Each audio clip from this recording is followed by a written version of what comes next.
Part 1 of I Became a Crow in the World of Superheroes. No, no, no.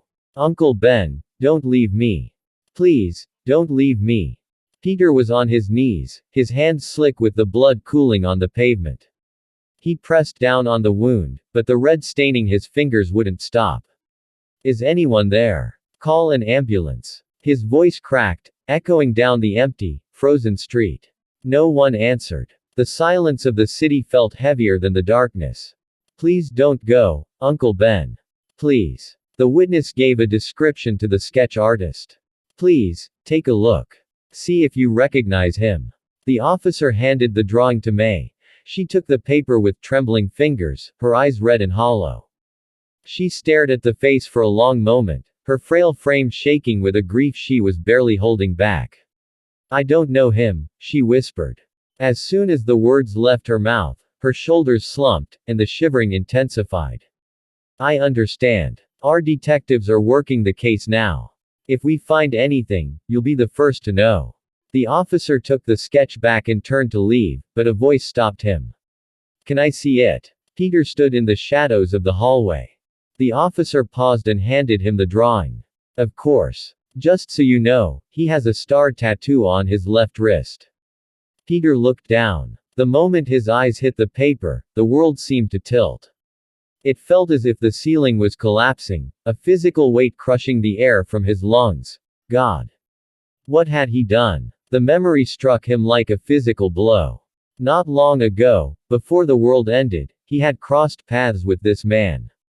He had watched him rob a convenience store and done nothing. He'd stood there and let the thief run, fueled by a petty grudge against the shopkeeper. He had thought it wasn't his problem. But the universe had a cruel way of correcting that logic. Ben had been out looking for him, tried to stop the man, and had been shot for his trouble. Peter's hands shook so hard the paper rattled. If he had just tripped him, if he had just reached out a hand, Ben would still be alive. Peter. May's voice pulled him back from the brink.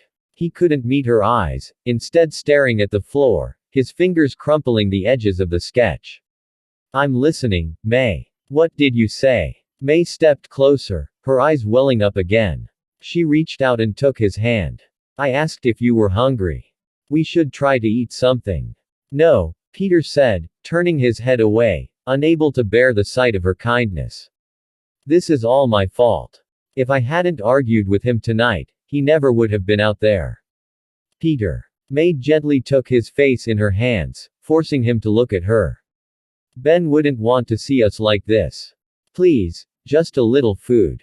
The dam finally broke. Peter collapsed into her, sobbing into her shoulder.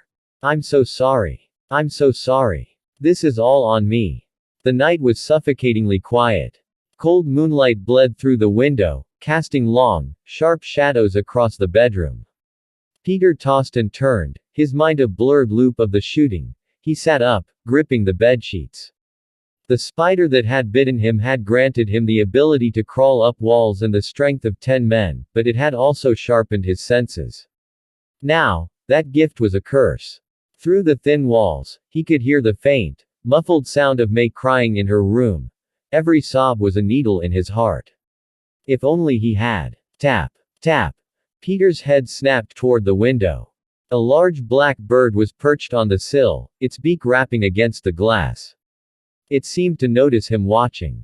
It stopped, tilted its head, and gave a slow flutter of one wing, almost like a wave.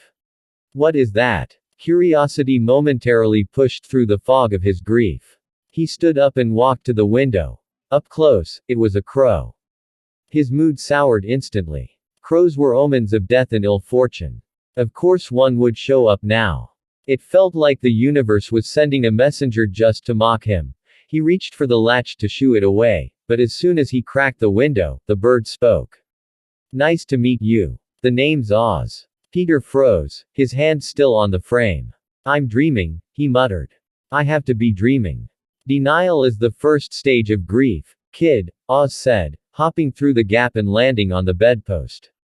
He smoothed his glossy black feathers with casual air. Now that our contract is sealed, I'm here to help you hunt. In return, I'll take a portion of you and your prey.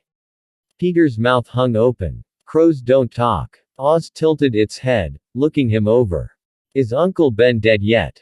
The bluntness of the question hit Peter like a bucket of ice water. Rage flared in his chest. Get out. Get out of here right now. Oz blinked, taking in Peter's red-rimmed eyes and trembling hands. Ah. So he is dead. I guess I'm a bit late to the party. Go to hell. Peter grabbed a pillow and swung it at the bird. Oz fluttered upward, easily dodging the blow and landing on top of the bookshelf. Don't be so dramatic. Look on the bright side. Peter stopped, confused despite his anger. What are you talking about? Come on, kid. You think he was the only thing you had to lose? Peter's face flushed a deep, angry red. I said get out. How could any creature be this twisted? Oz dodged another thrown pillow, circling the room before settling back on the bookshelf. Calm down, kid. Like I said, the contract is set. I'm here to make you a more perfect Spider-Man. I don't care. Just leave me alone. Peter's voice was rising, his grief turning into a desperate, frantic energy. He lunged for the bird, but no matter how fast he moved, he couldn't even touch a feather. They scrambled through the room until a sharp knock came from the door. Peter. Oz immediately froze, raising a wing to its beak in a shushing gesture. Peter's chest heaved as he tried to steady his breathing. I'm okay, May, he called out. Are you sure? It sounds like you're moving furniture in there. Oz whispered from the shelf, look at you, making a scene. You're going to give that poor woman a heart attack. Peter shot the bird a look of pure loathing. I'm fine, May. I just tripped and knocked over a stack of books. I'm cleaning it up now. There was a long silence on the other side of the door. All right. Try to get some sleep. Her footsteps faded back down the hall. Peter turned back to the bird. It had moved to his desk and was sitting there quite comfortably, looking as if it owned the place. Who are you? Peter hissed. Really? Oz leaned back, looking far too relaxed for a bird. I told you. I'm Oz. What do you want from me? I told you that too. I'm going to help you become the Spider-Man you're supposed to be. And in exchange, I'll take something you don't want anyway. Peter narrowed his eyes. What? Your misfortune, the crow replied. What do you mean, my misfortune? I don't understand. Peter felt lightheaded. He didn't understand why this bird was haunting him, what this contract was supposed to be, or what it meant by taking what he deserved. His mind raced to a dark place. Was Ben the misfortune? Had the bird taken his uncle's life as some kind of payment? Oz's crimson eyes blinked, seemingly reading the panic on Peter's face. Don't pin that on me, kid. I'll have the ASPCA take you to court for slander. Peter scowled, but he began to really look at the crow. The bird was well proportioned, its feathers as black as charred wood, shimmering with a cold, pale light under the moon. Its eyes weren't the bottomless pits of a normal bird. They were the color of fresh blood. Despite the eerie appearance, Peter didn't feel the urge to run. Let's go, kid, Oz said, gesturing toward the window with a wing. Put on your suit. We're going to find the man who killed your uncle. My, what suit? Oz stared at the boy. He looked at Peter's lanky frame and his expressive, tortured face, and felt a headache coming on. He'd forgotten where he was. This wasn't the veteran hero from the comics. This was the kid from the Sony universe, and he hadn't even started his career yet. He was just a boy who had lost his only father figure. Oz turned his head. Forget it. Just find a rag to tie over your face. We'll worry about the wardrobe later. Peter hesitated. He wanted to find the killer more than anything, but he still didn't trust this creature. Why should I believe a word you say? Because your uncle is dead and I'm the only one offering to help. Peter's jaw tightened, a vein throbbing in his temple. Oz decided to dial back the dark humor. In his past life, he had been a bit of a cynic, and even after being reincarnated as a crow, old habits died hard. He suspected his new form was a divine punishment, a sharp tongue for a sharp beak. The rules were simple. He had to absorb misfortune to grow stronger, but that meant making his host's life better. He was there to ensure Peter grew through something other than constant tragedy. No more dead parents, dead lovers, and dead friends until there was nothing left to lose but the universe itself. Peter was the perfect candidate for his services because the kid was a magnet for bad luck. Oz puffed out his chest, his gaze turning serious. Look, I don't expect you to trust me blindly. But I will tell you this. I'm not here to bring you more pain. Then what about Ben? Peter asked quietly. Oz tilted his head back and let out a harsh, rasping cackle. Sure, blame me. It's easier to think I caused it by showing up. But if we're being honest, his death is on you, isn't it? Whether it was the grating caw of the crow or the sting of the truth, Peter's grief boiled over into rage. He lunged, swinging a fist at the bird. Get out. I don't need your help. His fist slammed into the desk. There was no impact with feathers or flesh, just the jarring pain of wood against bone. Peter stared, tears blurring his vision. A handful of black feathers drifted through the air, swirling toward the window before knitting back together into the shape of a bird. Crimson eyes lit up in the dark. Oz adjusted his wings, preening himself as if nothing had happened. He twisted his neck at a sharp angle to look at the boy. Crying already. Peter didn't have the energy to snap back. The anger had drained out of him, leaving only the cold realization that the bird was right. He had let the killer go. Oz watched the boy break down again, feeling a rare pang of guilt. He really needed to learn when to shut up. He hopped onto the windowsill and watched Peter cry. He'd seen the highlight reels of Spider-Man's life before, but seeing the raw, fragile reality was different. He considered pushing Peter further, but dismissed the thought. He was here to be a mentor, not a tormentor. When Peter finally wiped his eyes, Oz stood up. I'm sorry about your uncle, Oz said. Truly. Peter looked up, his eyes bloodshot. Can you really help me find him? I can. But you have to be the one to do it. I'm a crow, not a bounty hunter. Oz caught himself before he said something else insensitive. Peter fell into a brief silence. I want to go, he said, his voice stronger now. But May, she isn't asleep yet. He glanced at the wall separating their rooms. If I just leave, she'll worry. He looked at Oz, his suspicion still lingering. He wasn't entirely sure he wanted to follow a talking bird into the night, and May's grief was a valid excuse to stay. Oz cocked his head, his expression almost mocking. Fine. You look like you need the rest anyway. Peter's eyes widened as he watched the crow's body begin to dissolve into a cloud of drifting feathers.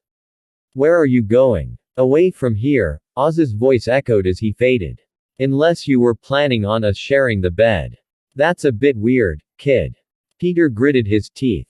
The bird's mouth was even worse than his own used to be. But he needed information. Wait. How do I catch him? When you're ready, we'll move, Oz replied. How do I find you? I'll find you. A sudden gust of wind swept through the room. The feathers vanished into the night. Peter ran to the window and shouted one last question. Where are you going right now? To the docks to get some fries, the crow called back. Oz flew over the rooftops of Queens, leaving the Parker house behind. He knew the lore of this world. In the original story, Ben's killer was a loose thread that never truly felt resolved. It was just a plot point to kickstart Peter's career as a hero. He didn't want Peter to spend his nights as a desperate vigilante, hunting a ghost until he stumbled into the lizard incident. He wanted to change the narrative. Peter deserved a win. He deserved to stop the cycle of losing everyone he loved. Anyway, Oz thought, banking toward the shoreline. First, let's see if those fries are any good. Today, we gather to honor a life taken too soon. At the funeral, Peter barely heard the priest. Everything felt like a nightmare he couldn't wake up from. Ben was gone, and a talking crow was somewhere out there eating fast food at the docks. The whole thing was absurd. He wondered if he was losing his mind. Why did he trust a bird he'd met for 5 minutes? May felt him shift beside her. She squeezed his shoulder. Are you okay? I just miss him, Peter whispered. May took his hand. We both do. But he wouldn't want us to stop living. Peter stared at the headstone. I keep thinking about our fight. He was trying to tell me something important, and I just. He trailed off, guilt evident in his eyes. If I hadn't argued with him, if I'd just picked you up like I said I would. Peter, May stopped him, offering a small, sad smile. Do you know what he'd say if he were here? Peter shook his head. Hold your head up and keep walking, she said. Peter fell silent. He glanced at the grave one last time. That man is going to pay for what he did, he muttered under his breath. The funeral ended, but the weight didn't lift. The guilt stayed with him, growing like weeds in his chest. He had made up his mind. He would catch the killer, even if it meant making a deal with a demon. And speaking of demons. Tap, tap. The sound of something sharp hitting his bedroom window snapped him back to reality. Hey, Parker. Get enough sleep. Oz was perched outside, waving a wing. Peter threw the window open. I'm ready. Let's go find him. Oz hopped inside and looked Peter up and down. The kid was practically vibrating with desperate energy. Fine. But before we go, we need to get one thing straight, Oz said. What? What are you going to do when you find him? Are you going to kill him, or call the cops? Peter didn't have an answer. What will you do when you find him? Kill him, or turn him over to the police? Oz's question hung in the air, cold and blunt. Peter blinked, his mind struggling to keep up. What do you mean? I'm checking your head space, kid. I need to know where you stand. I stand exactly where you'd expect. He killed my uncle. I'm not just going to let him walk away. Peter's voice rose, sharp with impatience. If you aren't going to help me, fine. I'll find him myself. Oz didn't move. He just stared with those unblinking red eyes, repeating the question like a broken record. You didn't answer me. What are you going to do with him? He needed to know. Their contract was for the long haul. The tragedies that were supposed to define Peter's life would be changed by Oz's presence, or at least they wouldn't be quite so hollow. In the origin stories of other heroes, an uncle's death was just a footnote, a bit of background motivation. For Spider-Man, it was only the first chapter in a long book of misery. Ahead of him lay the death of Gwen Stacy, May's constant peril, identity crises, mentors turning into monsters, and a media machine designed to tear him down. Oz was selfish. He wanted to fix that, but he needed to see what kind of foundation he was working with before they took the first step. I don't know. The word, kill, was right there on the tip of Peter's tongue, fueled by a messy cocktail of grief and rage. But years of being raised by Ben and May wouldn't let the word out. Under the weight of the crow's crimson gaze, Peter looked at the floor. If I said I wanted to kill him, Peter whispered, what would happen? Nothing would happen, Oz said. I just want to know your intent. If this Peter was willing to cross that line, Oz was more than happy to nudge him toward becoming something more like the superior Spider-Man. There were countless versions of the web slinger across the multiverse, and while the darker ones were interesting, the friendly neighborhood version was the one people actually loved. Deep down, Oz hoped this kid would keep his heart intact. I don't know. I really don't know. Peter shoved his fingers into his hair, his face contorting. If anyone deserved to die, a part of him felt it was himself. It was his mistake that had put Ben on that path. Oz watched him, satisfied for now. And here I thought you were out for blood. Blood. Peter's voice cracked. You don't get it. I had the power to stop that man. I watched him run past me and I did nothing. Oz let out a long, low whistle. So you're saying he wouldn't be dead if you'd acted? Don't say his name. Peter snapped. Don't you dare say his name. Fine, fine. Touchy. Oz flapped his wings and shifted his weight on the bedpost. You know, back before I was a bird, I used to look for benefits everywhere. Now I can't find a single one. Do you know why? Peter felt a headache forming. Why? Because the Ben is gaunt Benison. Peter swung a fist at the crow's head. He didn't even care if he hit him, he just wanted the bird to shut up. But the moment his knuckles should have connected with feathers, the world blurred. The air pressure dropped, his stomach did a somersault, and his vision went white. When the world snapped back into focus, he wasn't in his bedroom. He was standing on a sidewalk in front of a dim, weathered tavern. What the? Peter spun around. His room was gone. His house was gone. He was in a completely different neighborhood. Oz was perched on his shoulder, as if he had been there the whole time. The man who killed your uncle is inside having a drink. You know what to do. Peter's brain felt like it was vibrating. Wait, how did we get here? Oz clipped Peter on the side of the head with a wing. Keep it together, man. I'm a talking crow and you were bitten by a radioactive spider. The world went off the rails a long time ago. Keep up. Peter opened his mouth to argue, but the gravity of the situation settled over him. He looked at the tavern door. His heart hammered against his ribs. He took a step forward, then hesitated, looking at the bird on his shoulder. You said you wanted to make me a better Spider-Man. I don't know what that means yet. But if I go in there and I don't do what you expect, what then? Oz blinked, his red eyes catching the neon light of the tavern sign. I guess we'll find out. Peter didn't get the answer he wanted, but he pushed the door open anyway. The pub wasn't the rowdy, smoke-filled den he had imagined. It was quiet. A few patrons were scattered at the tables, and a slow, mournful country song played over the speakers. Behind the bar, an old man was polishing a glass with a white rag, barely looking up as Peter entered. Peter scanned the room, his eyes locking onto a corner booth. A blond man sat alone, staring into a glass of amber liquid. Peter would never forget that face. Hot, electric anger surged through him. He reached for a heavy wooden chair, ready to smash it over the man's head. A word of advice, Oz whispered in his ear. In places like this, regulars stick together. If a stranger starts a fight, the whole room turns on him. Peter glanced around. A couple of men at the bar were already eyeing him. How do you know they aren't looking at the talking bird on my shoulder? Oz shrugged, then took flight. He landed directly on the head of a man sitting at a nearby table. The man didn't even flinch. Oz began to beat his wings against the man's scalp, cawing loudly. Hey, you drinking on a Tuesday? Don't you have work tomorrow? Look at you, a total drain on society. The man just scratched his head, looking mildly annoyed by a phantom itch, and took another sip of his beer. Oz flew back to Peter and landed on his shoulder again. See? They don't even know I'm here. Peter let go of the chair and sat down at a nearby table, his eyes never leaving the back of the killer's head. So what am I supposed to do? Just watch him drink? Maybe. Or you could order some fries.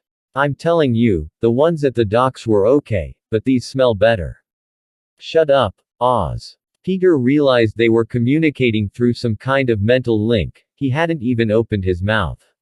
The bartender's coming over, kid.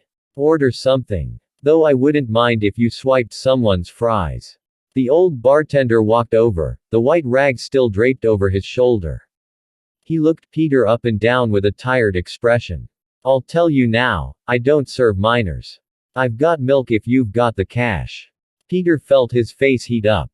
I'll take a milk. Thanks. And an order of fries. Oz yelled in Peter's head. Peter ignored him, staring intently at the man in the corner. A few minutes later, the bartender returned with a steaming glass of milk. Peter reached into his pocket, praying it wasn't too expensive. It's on the house, the bartender said. Peter paused. I can pay. The old man waved him off. Just drink it and go home. Your family is probably worried sick. I don't need a frantic mother or a localized riot in my bar tonight. He turned and walked away before Peter could respond. As he left, Peter's enhanced hearing picked up the man's quiet grumble. Teenagers. One fight with their parents and they think they can run away to a dive bar. It's a headache. I didn't fight with them, Peter whispered to himself. But the words tasted like ash. He had fought with them. He had fought with Ben. That memory was a brand on his soul, one that would never fade. He looked at the milk, feeling the weight of his guilt settle back into his bones. Oz watched him sink into a gloom. He knew how heavy Ben Parker's death was. It was a cosmic joke played on a kid who had just gained the world, only to lose his heart. Oz hoped Peter could pull through it. He'd try to lay off the jokes for a bit.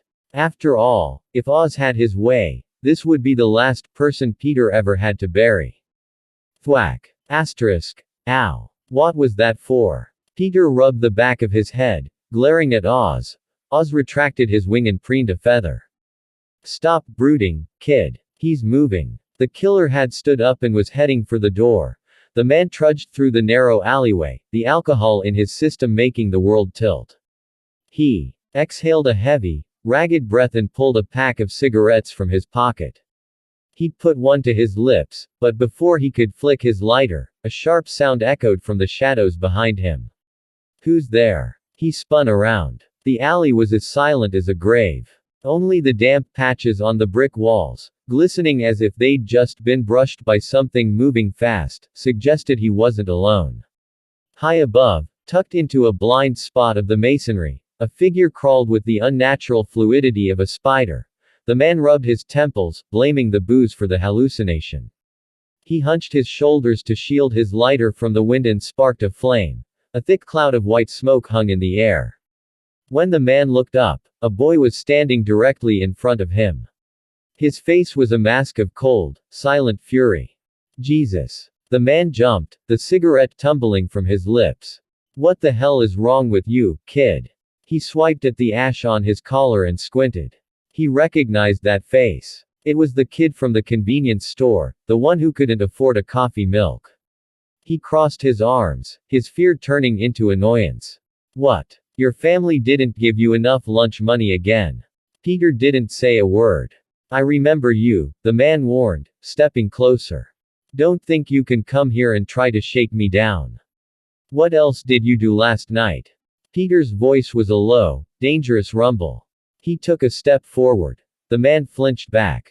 What are you talking about? He knew exactly what the boy meant. He'd been drinking to drown out the memory of the old man he'd shot. That man you killed. Do you have any idea what he meant to me? Peter couldn't hold it back anymore. He lunged, shoving the man with such force that he flew backward, hitting the pavement hard. The man scrambled, reaching into his jacket for his piece. Peter saw the movement before it even started. He brought his boot down on the man's wrist.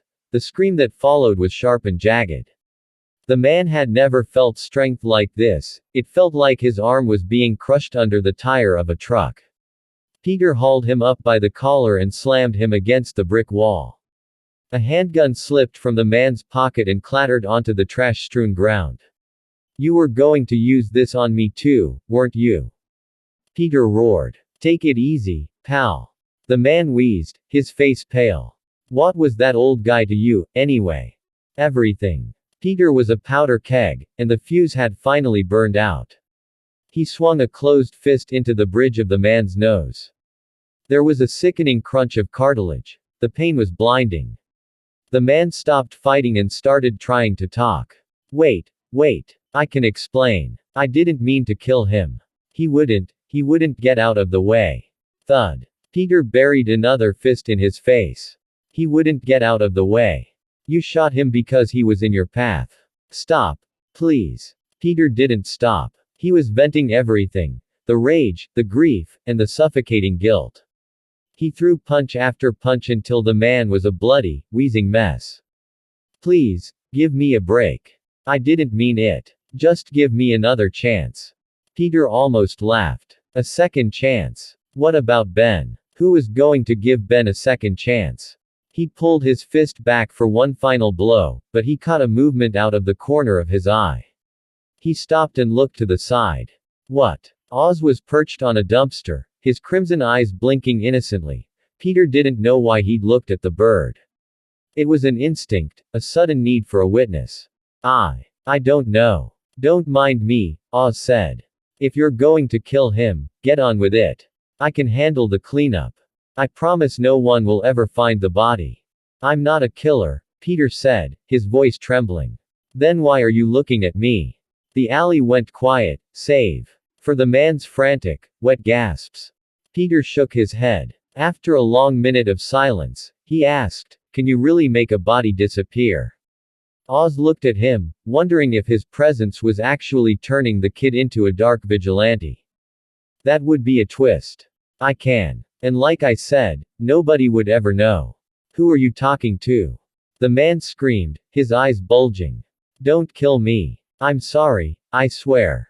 Just give me another chance. The kid looked like a psycho, talking to thin air about disposing of bodies. If he had that kind of power, why couldn't he afford a coffee milk? Peter raised his fist again. The man squeezed his eyes shut, bracing for the end. Crack. The punch hit the wall an inch from the man's ear, shattering the brick. Shards of stone rained down on the killer's shoulders. Peter lowered his hand, his head bowed. He didn't look at Oz. Can you knock him out?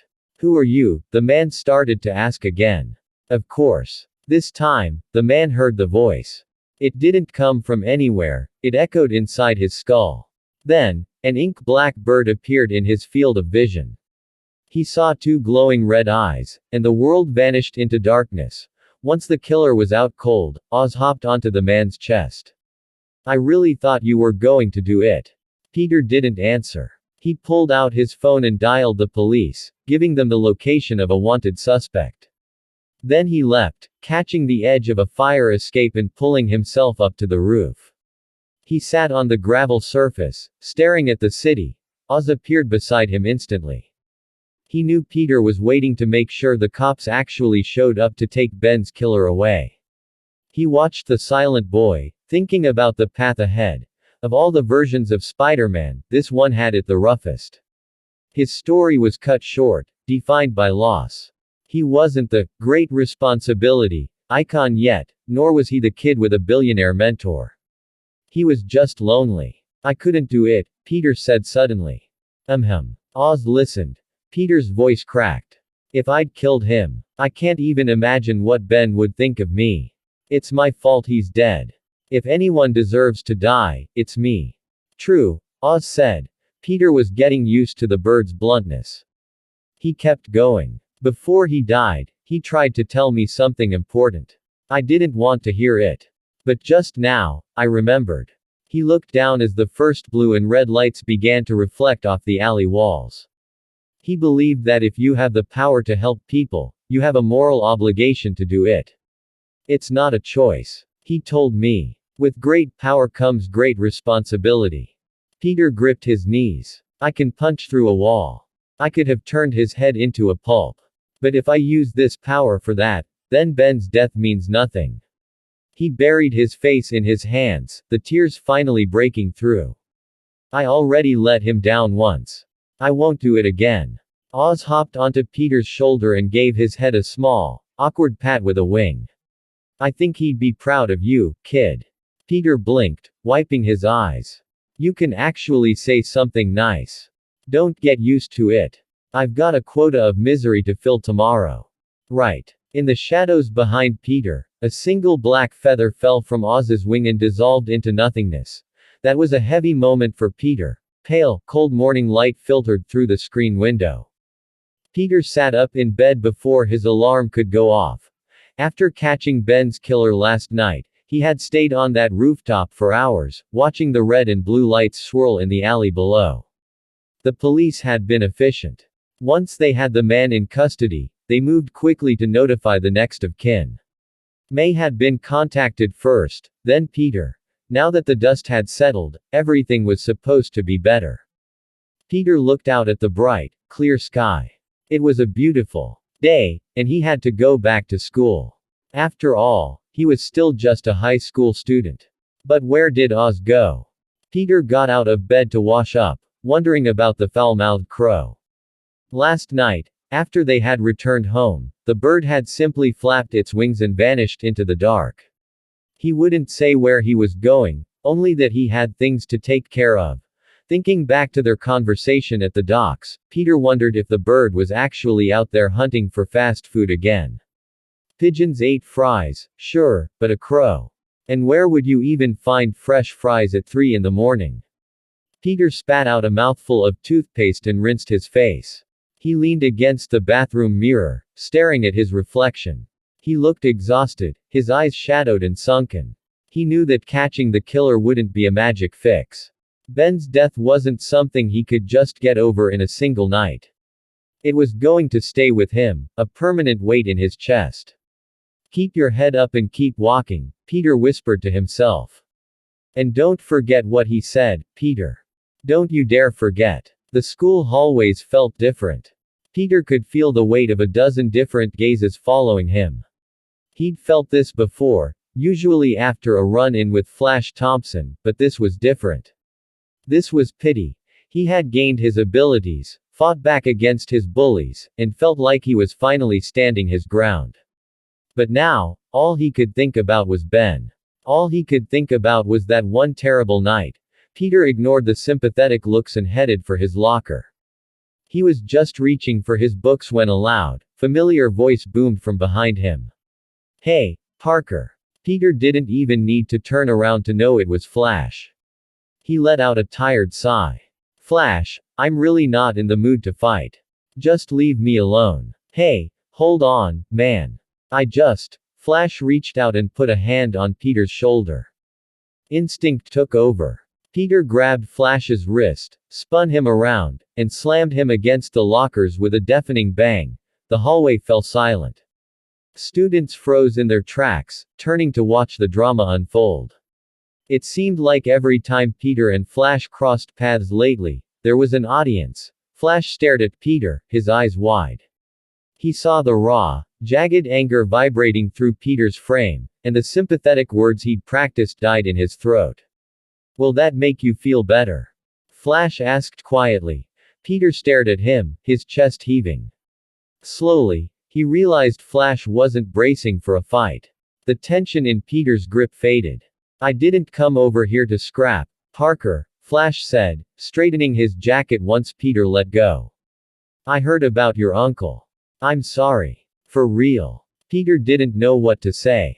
He just shook his head, grabbed his textbooks, and turned to walk away. As he turned, he saw a girl standing a few feet away. Gwen Stacy was watching him, her eyes full of a soft, aching kindness. She was beautiful, and under any other circumstances, Peter would have been tripping over his own feet just to say hello. But today, the world felt too heavy for small talk. Every time he started to feel like he was breathing again, something or someone would remind him of what he'd lost. It was exhausting. It was almost worse than Oz's constant mockery, because Oz was being a jerk on purpose. This was just reality. Before he could move, Gwen stepped forward and pulled him into a hug. She was shorter than him, but she held on tight. The scent of her hair and the simple warmth of the gesture finally made the static in Peter's head go quiet for a second. It's going to be okay, she whispered. Talk about a double standard. You give Thompson the cold shoulder for being nice, but a pretty girl hugs you and you're all sunshine. The voice was thin and grating, right in Peter's ear. He pulled away from Gwen, looking around wildly. Oz was perched lazily on top of a classroom door sign. He was holding a greasy paper carton of golden fries in one wing and had a bottle of soda tucked under the other. If he wasn't covered in black feathers, Peter would have mistaken him for a bloated house cat. Oz took a loud, obnoxious slurp through a straw. Why are you looking at me? You know I'm right. What are you doing here? Peter hissed. I'm here to check on your progress, Oz said. Can't have you moping around forever. It's bad for the contract. What is that supposed to mean? Oz didn't answer. He hopped down from the sign, clutching his stolen snacks. He waddled across the floor like an oversized black goose, heading toward a nearby classroom. The sight was so ridiculous that Peter almost forgot to be angry. He had to know what the bird was up to. Gwen looked at him, her brow furrowed with concern. Peter. Are you okay? Peter realized he was staring at empty air to her, but his reaction had been very real. I'm fine. Thanks, Gwen. I'll see you later, okay? He didn't wait for an answer before bolting after the crow. By some stroke of luck, or perhaps the bird's strange sense of timing, Oz had led him to the exact classroom Peter was supposed to be in for his next period. Inside the classroom, Peter sat at his desk and glared at the crow. Oz was sitting right on the laminate surface, methodically eating a fry and taking occasional sips of soda. What are you doing? Peter whispered through gritted teeth. Waiting for my snack break to end. Peter put his head in his hands. You're insane. Out of all the birds in New York, why did I get stuck with you? Because your life was already a wreck, Oz said flatly. It's not that bad. I still have family. I have Aunt May. Oz's eyes widened, his crimson pupils reflecting the fluorescent lights. Wait, you're planning on sending her off too? That's cold, Parker. Go to hell, Oz. Peter snapped. The bell rang, signaling the start of class. Oz was down to his last fry. As Gwen walked into the room and took her seat, Oz held the fry out toward Peter. Want a bite? Peter ignored him. Oz shrugged and dropped the fry onto the desk. He didn't eat it. Instead, he pressed a sharp, black talon into the middle of the golden crust. I'll admit, your skin is thick enough to handle the pressure, Oz said, his voice dropping to a serious tone. But the people around you. They're fragile. Crunch. Oz snapped the fry in half. Just like this. Peter didn't understand what the bird was implying, but he couldn't help but glance back at Gwen. She noticed him watching and gave him a small, encouraging smile. Peter looked away from Gwen and swept the broken pieces of French fry off his desk. Sometimes I think I can't understand a word you say just because you're a bird. Oz shrugged, entirely unbothered. Listen. Do you remember what you told me last night? Peter thought for a second. Of course. Why? No reason. But don't you think you should actually do something about it? Do what? Peter paused, the implication of Oz's words finally sinking in. You mean I should use my abilities to help people? Looks like Ben didn't die for nothing after all. Oz scratched his head with a claw. Sorry. Force of habit. Peter took a deep breath, telling himself it was useless to get worked up. From the moment he'd met this crow, he should have realized its tongue was made of acid. How am I supposed to do that? Peter asked. Right now, I'm just a guy who's a bit stronger and can stick to walls. I'm not Superman. You're incredibly thick, Parker. I'm not. You just won't be direct. How am I supposed to know what you're thinking? You have the brain of a goldfish. From her seat at the back of the classroom, Gwen watched Peter. She couldn't help but feel he had changed. Losing a loved one was supposed to be devastating, but Peter's behavior went beyond grief. He was sitting there, whispering to an empty desk and making faces at nothing. He looked like an idiot. She decided she needed to find a time to talk to him, to help him vent some of that internal pressure before he completely lost it. On the other side of the room, Peter was finally catching on to what Oz was hinting at. He remembered the bird telling him to put on a suit. At the time, he hadn't understood. Fine, I get it. A mask, a suit to hide my face. But, Peter hesitated, looking confused. I can't exactly produce silk from my body, Oz. Exactly. Just because I was bitten by a spider doesn't mean I actually became one. I don't have webs. Oz spread his wings and tapped his head with a primary feather. Your brain, Parker. Use your brain. You expect me to just build web shooters. It's not exactly rocket science for someone with your IQ, Oz said. It's harder than it sounds. Where am I going to find a synthetic material strong enough to support a human body? He fell silent. A memory surfaced. An article in a science journal about a specialized technology from Oscorp. A high-tensile, synthetic bio-cable designed to tow aircraft. See. There it is, Oz said, watching the gears turn in Peter's head. Peter nodded. Oscorp has a product that might work. There you go. Your other Uncle Ben is finally pulling his weight. Peter ignored the jab. I do have one question, though. What? Why are you so desperate for me to be this Spider-Man? What's in it for you? You don't like the name? Oz asked. How about the lizard? I know you and a certain scientist are working on a genetics project. Maybe you could just transfer your powers to someone else. I think she'd be a natural. Oz pointed a wing at Gwen in the back of the room. Shut up, Oz. Peter glanced back at Gwen for a split second before snapping his head forward again. I knew you couldn't stay serious for more than a minute. I don't hate the name, Peter admitted quietly. It's just, it feels strange. Like it was meant to be. Oz looked at him. In the grand scheme of the multiverse, the spider was often more than just a biological accident. It was a totem, a choice made by something ancient. There were thousands of Spider-Men across infinite Earths, and many of them weren't Peter Parker. But to most, the name and the man were inseparable. I'm not the one rushing you, kid, Oz said. You were born to be this. Peter couldn't help but feel a small spark of pride. He was still a teenager, after all. I think I can build the shooters. It'll just take some time. With the idea planted, blueprints began to form in Peter's mind. He started sketching in his notebook, his pen flying across the page. Then he stopped and looked up. How did you know I was working with Dr. Connors on genetics? I have eyes that see the future, kid. Seriously. Peter was genuinely taken aback. He'd always wondered why Oz's eyes were blood red. Seriously. Oz tilted his head, his gaze shifting back to Gwen. For example, I can see that your girlfriend back there has a real talent for falling. She's a regular gravity enthusiast. Peter turned bright red. She's just a friend. Sure she is. That lie is about as convincing as her father's chances of survival. That's enough. Peter hissed. Make jokes about me all you want, but leave everyone else out of it. You're a good kid, Parker.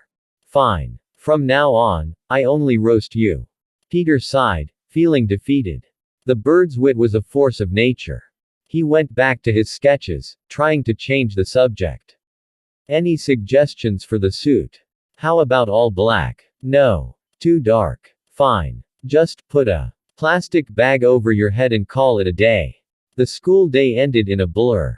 Peter stood at his locker, Oz perched on his shoulder, the two of them bickering quietly. Did Flash ever actually lock you in one of these? No, he didn't. That's a shame. It would have been great for your character development. Peter slammed his locker shut. I'm about 2 seconds away from locking you in there. Oz let out a dry cackle, then turned his head. Heads up, kid. Romance is on the way. Peter didn't need the warning. He saw Gwen approaching and felt a sudden, familiar wave of nerves. Hey. Hi, Gwen. She smiled, holding her books to her chest. You look a lot better than you did this morning. Peter rubbed the back of his neck. Yeah, I guess. Oz made a gagging sound. You two are sickening. He leaned closer to Peter's ear. Are you going home to build those web shooters, or are we going to stand here and talk about feelings all day? Peter ignored him, completely lost in the conversation. The rest of the world had ceased to exist. Oz rolled his eyes. Then, he heard Gwen let out a small, soft laugh. What's so funny? Oz asked. Unlike Peter's voice, which remained internal, Oz's voice rang out in the quiet hallway. Gwen froze. She blinked and turned her head toward the sound, finding herself staring directly into the terrifying, crimson eyes of a crow perched on Peter's shoulder. Ah! She let out a sharp cry and reflexively grabbed onto Peter. Oz. What are you doing? Peter held onto her, trying to steady her as she shook. Oz didn't answer. He just looked at Peter and gave him a slow, deliberate wink. Peter's face went scarlet as he realized what the bird had done. Oz let out a long sigh, looking quite pleased with himself. I'm a genius. Truly. Oz left. He flapped his wings and took off, dropping a parting line, I'll be waiting for you at home. That was far too suggestive for Peter's comfort. Peter stood there, red-faced and fuming.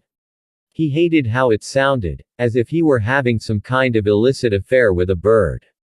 And he was genuinely annoyed.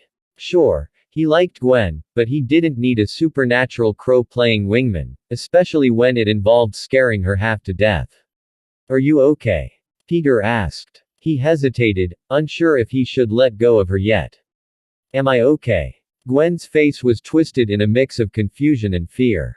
A talking crow just manifested in front of me and then flew away. So yeah, Peter, I'm fantastic. Peter rubbed the back of his neck, at a loss for words. The gesture was enough to break the embrace. The sudden hug had been tense for both of them. It had started because of the bird, but now that the bird was gone, there was no reason to keep holding on. The air between them grew thick with awkwardness. Gwen started rattling off questions like a machine gun.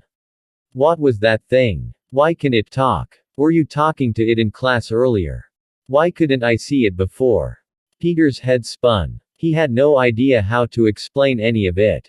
It's a long story, Gwen. But he's harmless. Probably. Gwen stared at him as if he'd lost his mind. Crows didn't have red eyes, and they certainly didn't talk. Wait, Peter said, trying to deflect. How did you know I was distracted in class? Were you watching me? No. Gwen's eyes widened, though she didn't look away. I mean, yes. I was worried about you. Thanks. I'm fine. The conversation hit a wall. Peter didn't know what else to say. He couldn't exactly introduce her to Oz, he barely understood the creature himself. And he definitely couldn't tell her about the spider bite. Gwen let out a long breath and gave him a small smile. You're tougher than I thought. You think so? I do. I didn't think I'd see you back at school for a while. After everything that happened. I'm sorry, I shouldn't have brought it up. It's okay, Peter said. I know what you meant. They fell silent again. Gwen looked like she wanted to kick herself for bringing up the funeral. It was hard at first, Peter said, wanting to ease her guilt. But May told me that if Ben were here, he'd tell us to pick our heads up and keep walking. Gwen nodded quickly. She's right. Everything is going to be okay. Peter realized they'd run out of things to talk about. If they stayed there any longer, he was going to die of embarrassment. He jerked a thumb toward the exit, in the general direction Oz had flown. I have to go. There's stuff I need to take care of. I get it, Gwen said, nodding again. He's waiting for you at home. It's fine. I'll see you later. See you later. Gwen watched him walk away. Once he was out of sight, she exhaled and rubbed her chest. Stupid bird. Scared the life out of me. The Parker basement was cool and smelled of damp earth and old electronics. That was completely uncalled for. Oh, please. You could have let her go at any time, but you seemed pretty happy where you were. That's not the point. Fine. Next time I'll try harder. Maybe I'll get you a front row seat to her cherry red lips. Mwah. Oz closed his eyes and puckered his lips. Peter was vibrating with rage. He set down the old watch he was using for the web shooter prototype and pointed a finger at the bird. You know exactly what I mean. You can't just pop up like that. You'll scare people. Oh, so I'm ugly now. Oz snapped, sounding offended. Sorry I wasn't born with a different coat of paint, Your Majesty. Peter pressed his palms to his forehead. Communicating with Oz was a nightmare. The bird knew exactly what Peter was saying but chose to twist it into something else entirely. Now he was being accused of bird racism. I'm sorry. That's not what I meant. I know. I was messing with you. Peter took a deep breath to steady his nerves. Aren't you worried about people finding out you exist? You're a talking crow, Oz. Oz looked at the half-finished web shooter on the table. It was impressive what the kid could do with junk. He'd taken an old wristwatch and was turning it into a high-pressure delivery system. It's a form of prejudice, kid, Oz said, his voice turning mock serious. People see a crow and think of bad luck. The truth is, their lives are usually garbage whether I'm there or not. Besides, haven't you figured it out yet? Oz fluffed his feathers. Under the basement's fluorescent light, they shimmered with a dark, oily violet. People only see me when I want to be seen. Peter fell silent. He turned back to his desk and picked up a soldering iron. If you're going to show up in front of May, at least give me a heads up. I don't want her having a heart attack. Relax. I'm one of the good guys. Don't go assuming the worst of me. Peter grunted skeptically. Oz hopped onto his shoulder, watching as Peter's fingers moved nimbly through the delicate circuitry. How much longer? Almost there. Peter held up the watch casing. Why? Are you in a hurry to go swinging through the city?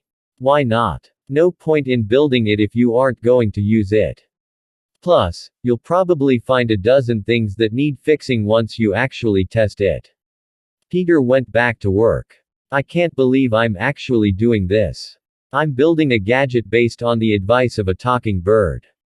Science is all about experimentation, Parker. Right. Speaking of science, you mentioned the genetics project earlier. Do you really think Drive Connors would experiment on himself? Turn himself into a giant lizard? Peter stopped, waiting for an answer. He felt a need to defend the man. He's a brilliant scientist. He wouldn't just skip clinical trials. Who knows? Oz shrugged. Peter realized. Oz was doing that thing again, speaking in riddles that felt like warnings. You actually think he's going to become a lizard? Oz tilted his head back and shook it like a wet dog. Don't put words in my mouth.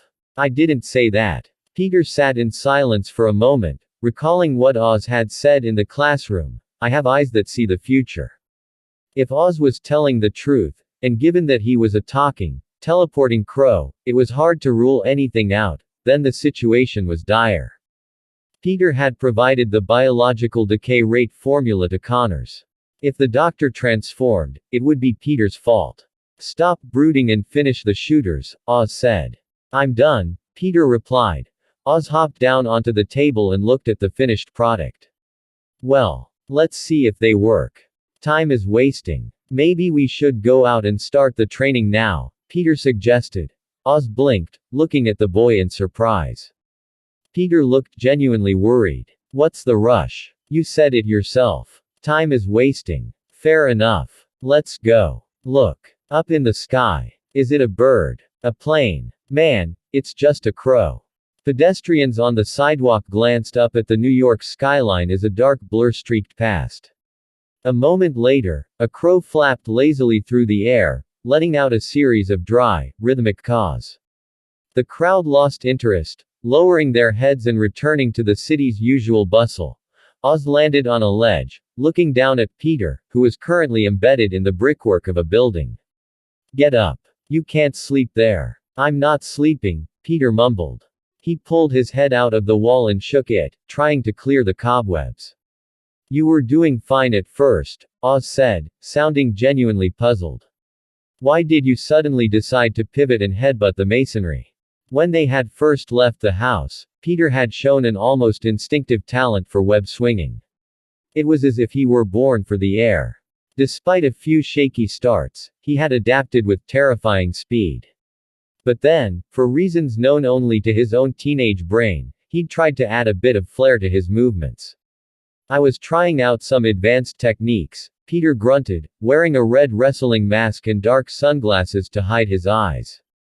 The makeshift gear had at least saved his face from being shredded by the impact.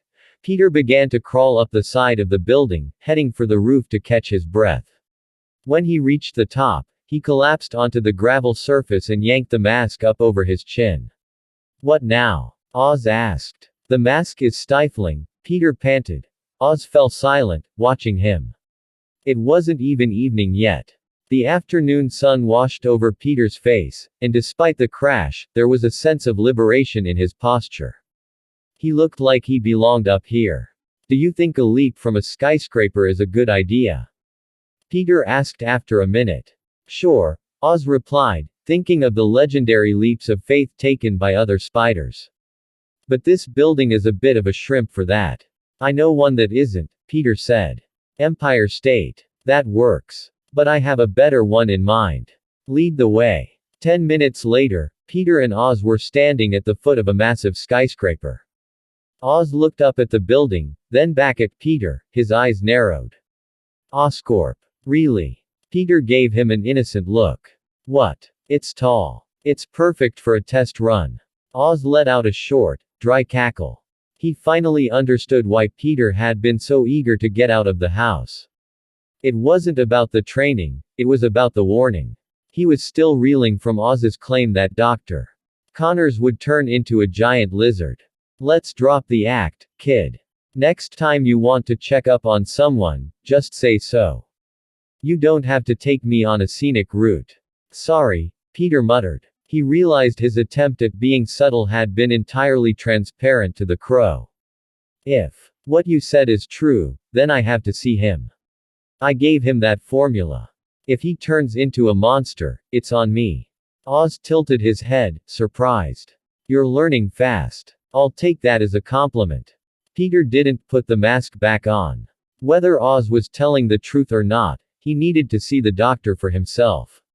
It was his responsibility. He led Oz into the building. Because he was a regular volunteer in the labs and had a close relationship with Connors, security didn't even look twice at him. He moved through the sleek, high-tech corridors until he reached the genetics lab.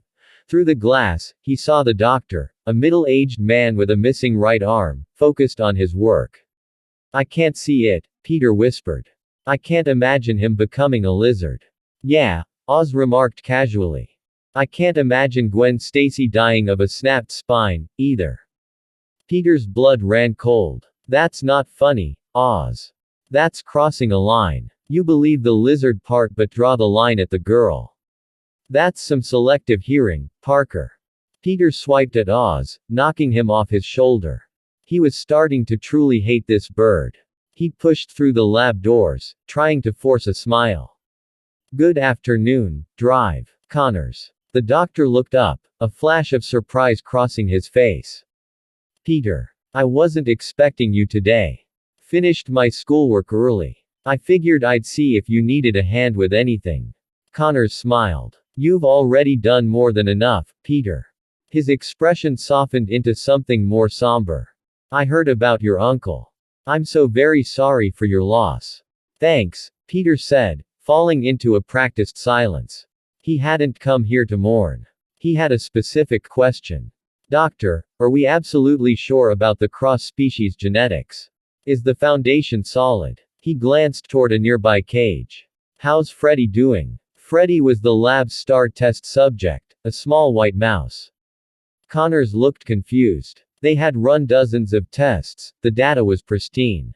He didn't understand why Peter was sounding so apprehensive. He adjusted his glasses. You're overthinking it, Peter. Our methods are rigorous. We don't take shortcuts. He turned toward Freddy's enclosure. Freddy, Peter here is worried about your health. Why don't you show him? Good God, Freddy. Connors let out a sharp cry. Peter rushed forward to see what had caused the panic. From the doctor's perspective, the mouse was shivering violently, its tiny head jerking back and forth as if it were having a seizure. From Peter's perspective, it was a very different scene. Oz, stop it. Oz let go of the mouse's neck. What? Just because he's white and I'm black, I'm the problem. That's not what I meant. Leave him alone. Peter hissed under his breath. Freddy instantly went limp, then scrambled into the corner of the cage, burying himself in the wood shavings and shaking with terror. Connors pulled the mouse out, checking its vitals with a worried frown. That was strange, the doctor muttered. All the readouts were normal. It was as if the mouse had simply been frightened by a ghost. Everything seems fine. I have no idea what caused that reaction. There's nothing else in the cage. There's a homicidal crow in the room. That's what happened, asterisk, Peter thought, glaring at Oz. The bird ignored him. Maybe the gene splicing is affecting his cognition. Peter suggested. Maybe he's experiencing phantom fears. Connors frowned. Is that a thing? It's just a guess, Peter said quickly. Maybe we should run a deeper diagnostic later. But I was actually thinking about something else. Go on. If we were to move to human trials, is there any chance the serum could have a physical side effect? Like, could a subject turn into, I don't know, a giant lizard?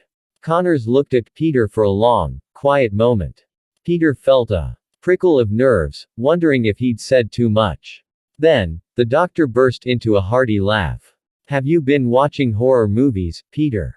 Of course not. Aside from the clinical trials, we have protocols to terminate any experiment that goes south. We accounted for those variables months ago. Peter managed a stiff, awkward smile. Right. Sorry. I saw a news report about lizard people in the sewers and got a bit paranoid. Paranoia is a sign of a healthy scientific mind, Connors said, patting Peter on the back. But science is built on steady steps, not leaps into the dark. Once this is successful, Peter, we won't just be scientists. We'll be the architects of a better society. Peter smiled at the doctor's praise. You're giving me too much credit, sir. I'm just happy to be able to help you. Connors looked at the boy with a growing sense of appreciation. Despite the complicated history he shared with Peter's father, the son was far more grounded and likable. He was exactly the kind of protege the doctor had always wanted. You remind me of a friend, Connors said, pointing a finger at him. He had a saying he used to repeat all the time: being smart isn't a privilege, it's a gift. And you have to use it for the good of mankind. I have a feeling your future is going to be even brighter than ours, Peter. The sheer sincerity of the compliment made Peter scratch the back of his neck, a bashful grin spreading across his face. Wow, Oz muttered from his shoulder. He's really burying you in death flags. The more he talks about your great success, the more likely you are to end up in a ditch. Peter scowled. He's just being supportive. Why do you have to ruin everything? Besides, look at him. He's fine. He isn't going to turn into a lizard. Sure, Oz replied dismissively. If you're so convinced he's fine, then let's go. You've still got a hero to play. The truth was that Peter couldn't really do much about the serum right now. The formula was being developed to save Norman Osborn's life, and the stakes were higher than Peter could imagine. Even if Oz told him that the spider that bit him was specifically keyed to Parker DNA, it wouldn't change the political and financial machine driving Connors. Unless Peter was a billionaire with the resources to shut the project down, the doctor was on a collision course with destiny.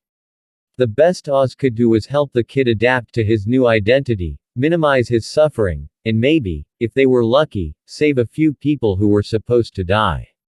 Peter had to endure the hardships of being a hero, but Oz was there to devour the tragedies. After leaving Oscorp, Peter led Oz to an abandoned construction site, a place he used to use for skateboarding. Now, it was his training ground. He wasn't quite a superhero yet, he was more like a beta tester. He spent the afternoon running diagnostics on his web shooters, checking the tensile strength and trigger sensitivity. He knew that if he was going to help people, he had to be professional about it. Being a hero meant more than just having power. It meant knowing how to use it without getting himself or others killed. I need to start carrying spare cartridges, Peter said, yanking off the stifling wrestling mask.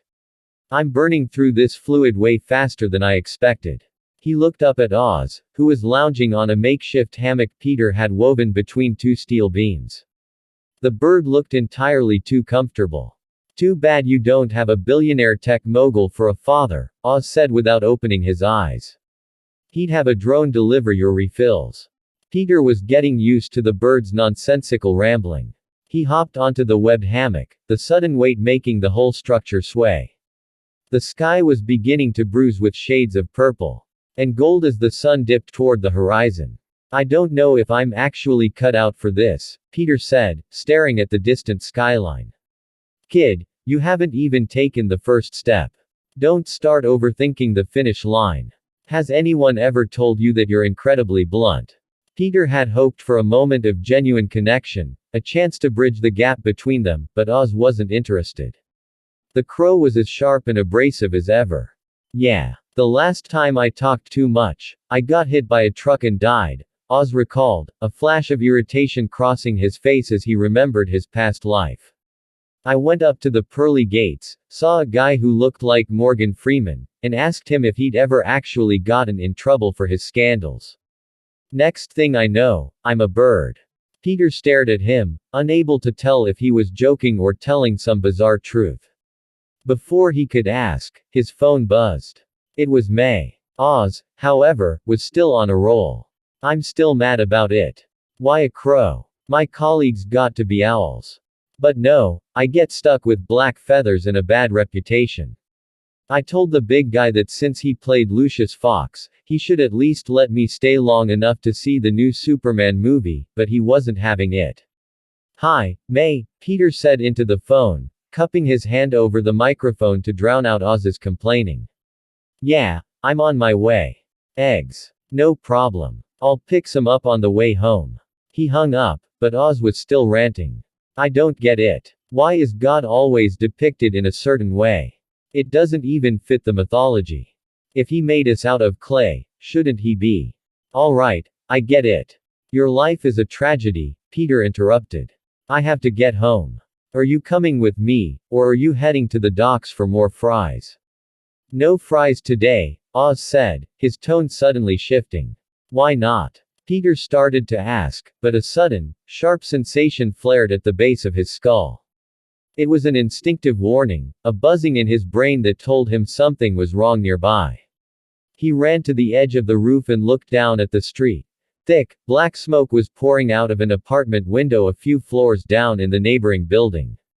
A wooden chair smashed through the glass, falling toward the pavement below. Help. Somebody help me. A woman's scream echoed through the alley. Well, Oz said, appearing on the ledge beside Peter.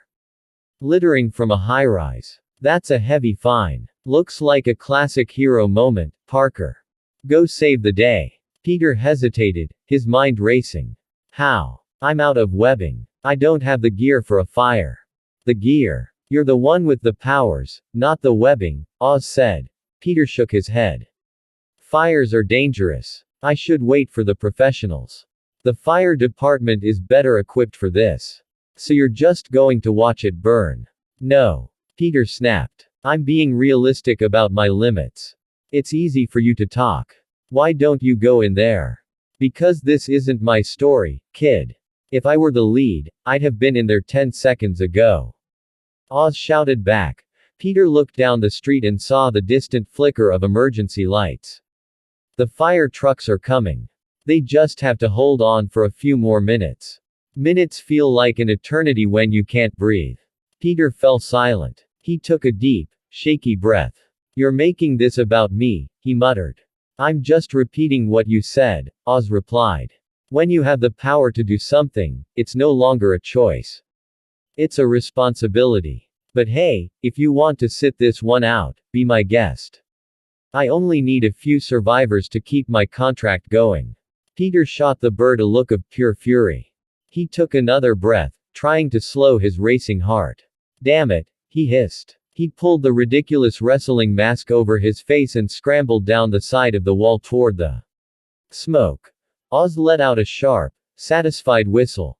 Peter was terrified, but adrenaline flowed through his veins like a steady, humming current. Acrid smoke seeped through his mask, burning his throat and forcing a harsh cough from his lungs. Is anyone here? The fire was spreading faster than he'd anticipated.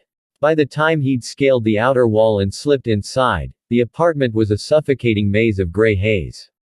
Within seconds, the haze turned orange as the flames claimed the wallpaper.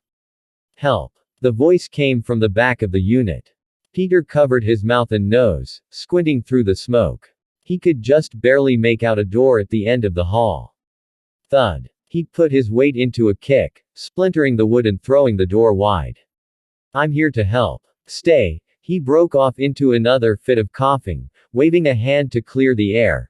Inside the room, a woman was huddled on the floor, weeping as she clutched a small, unconscious girl. I'm so sorry, she sobbed, looking up at him. I just wanted to light some candles for her birthday. I didn't mean for this to happen. She stared at Peter. He looked absurd in his red mask and sunglasses, but he was the only hope she had. She didn't care who he was. It's okay, Peter said, trying to keep his voice steady. I'm going to get you out. He stepped toward them, but a sudden roar made him spin around. The door he'd just kicked open had been caught by the draft, and the hallway was now a wall of fire. The exit was gone. Damn it, Peter hissed. He shouldn't have kicked the door. He should have been faster, smarter. But there was no time for regret. He looked at the window.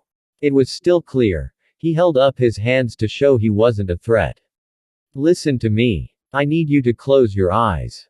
No matter what happens, do not open them. Do you understand? The woman nodded, pulling her daughter closer. She squeezed her eyes shut, a final tear tracing a path through the soot on her cheek. You can do this. You have to do this. Peter's plan was simple. Carry them both and jump. With his strength, it wasn't a difficult task, and his ability to stick to surfaces meant he could run straight down the side of the building. Eyes shut. Keep them shut. The smoke was becoming unbearable. Peter scooped the mother and child into his arms. To his surprise, they felt light, almost weightless against his enhanced strength. Hold on tight, he whispered. He put his shoulder into the window, shattering the glass and tumbling out into the night air. He didn't lose his balance.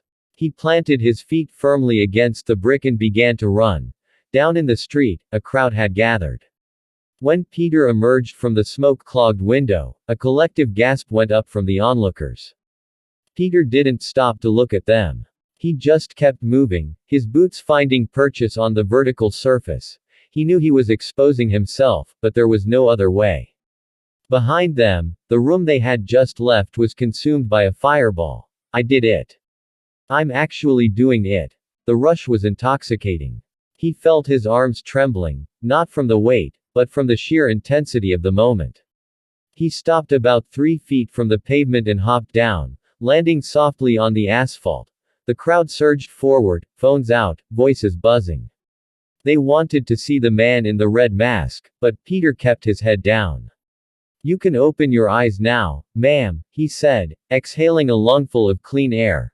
The woman opened her eyes and blinked at the streetlights. It felt like a dream. She looked at her savior, taking in the ridiculous wrestling mask and the sunglasses. If it wasn't for you, I don't know what would have happened, she said, her voice trembling. Thank you. Thank you so much. Is she okay? Peter asked, nodding toward the girl. She hadn't moved. Since he'd found them. The mother checked her daughter's pulse. She's breathing. I think she's just out cold. She'll be okay, Peter said. She probably just inhaled too much smoke. The paramedics will be here any second. Hey, kid. Someone in the crowd shouted. How did you do that? How did you run down the wall? Peter froze. The woman looked at him too, her eyes wide with wonder. Who are you? Peter glanced over his shoulder. The sirens were close now. He saw the red lights reflecting off the windows. Spider-Man, he said. I think. The walk home was quiet. Peter's mind was spinning with 1,000 different thoughts, but he had no one to share them with. Oz had vanished. The bird had been so eager to push him into the fire, but the moment the job was done, he was gone. Peter had returned to the rooftop to look for him, but all he found was the leftover webbing from the hammock. He thought about what Oz had said. It was the same thing Ben had tried to tell him. With great power comes great responsibility. He had saved them. If he hadn't been there, that birthday would have ended in a morgue.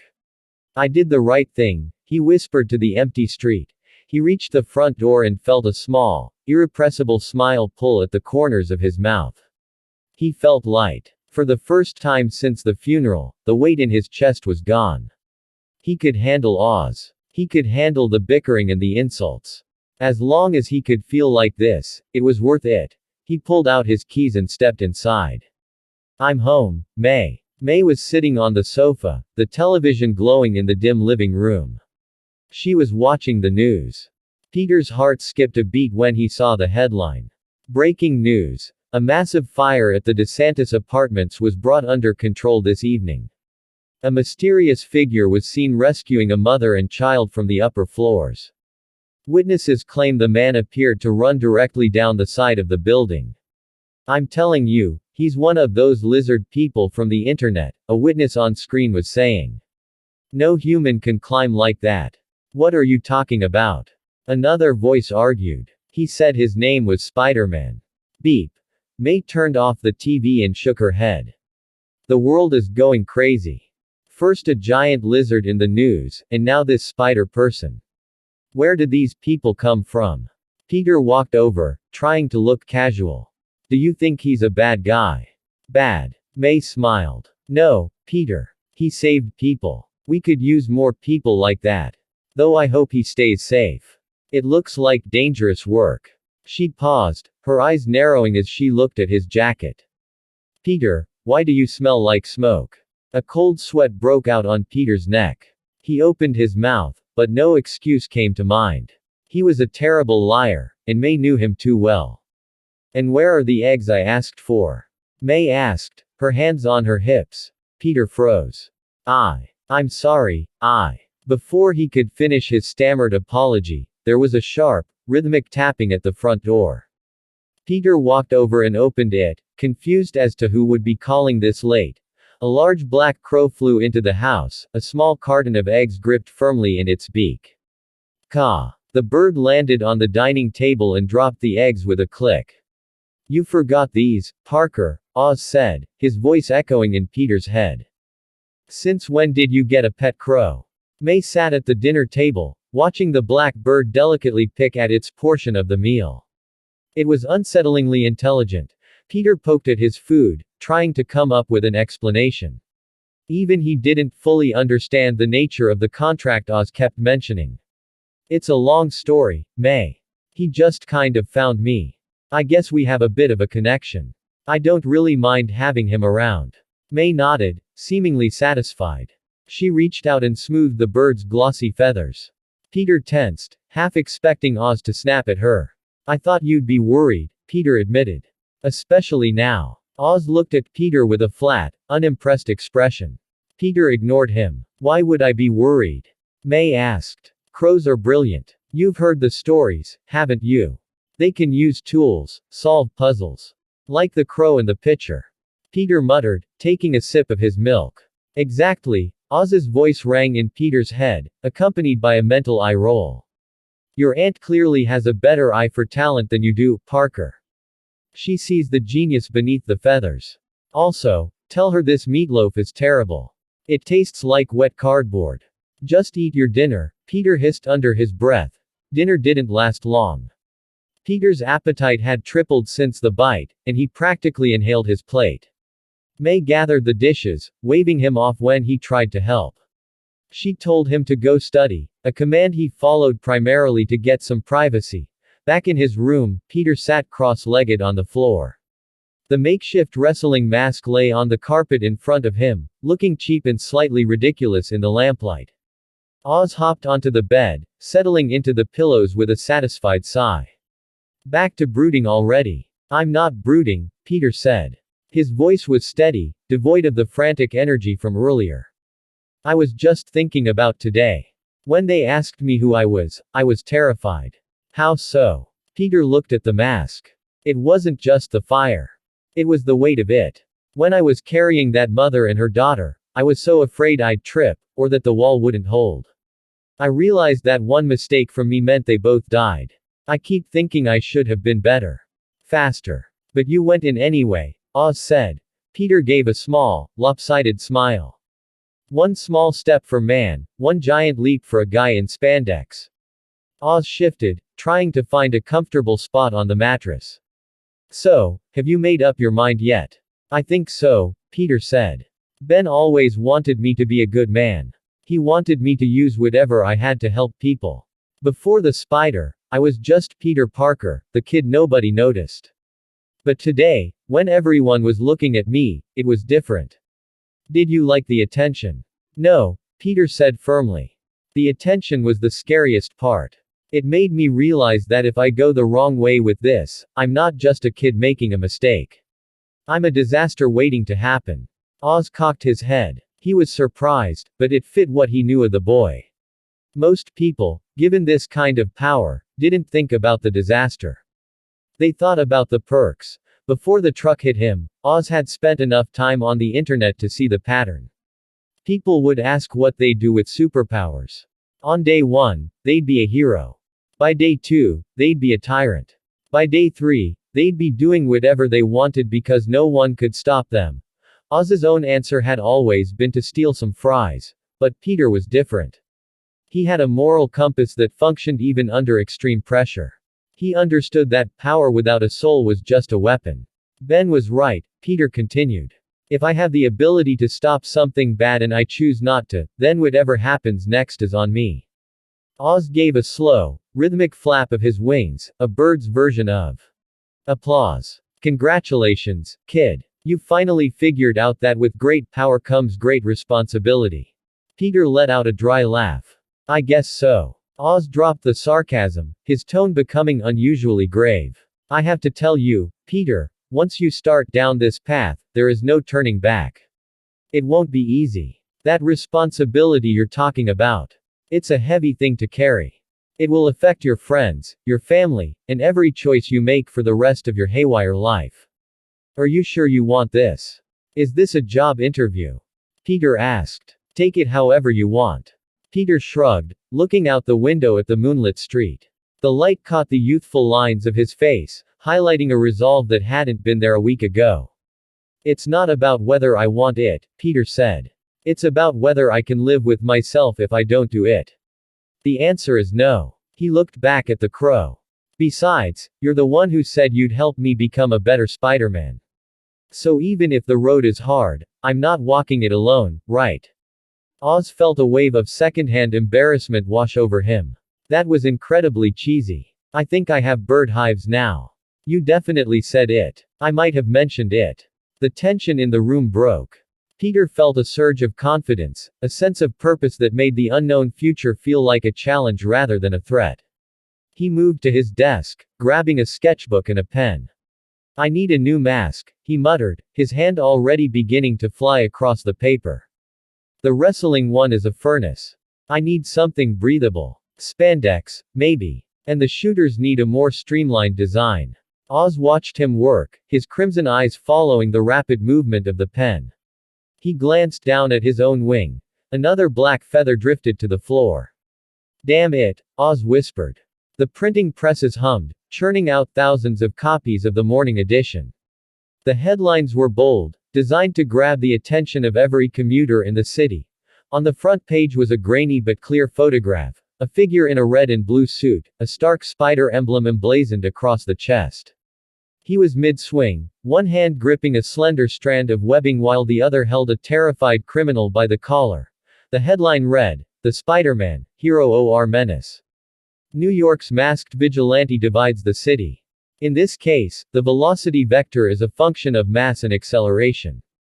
Nonsense. The mass of a pendulum's weight has no effect on its swing speed. It doesn't change the frequency, but it is a massive factor in its momentum. Peter walked through the school courtyard, his ears tuned to the conversation of the two students ahead of him. They were dissecting a viral video of his recent web swinging. He had been looking for ways to increase his mid-air velocity, and their debate actually offered a few solid leads. Suddenly, someone tapped his left shoulder. He turned his head, but his right shoulder was tapped immediately after. He spun around, finding no one there. He assumed it was Oz playing another one of his games, but then a blonde girl with a bright, familiar smile stepped into view.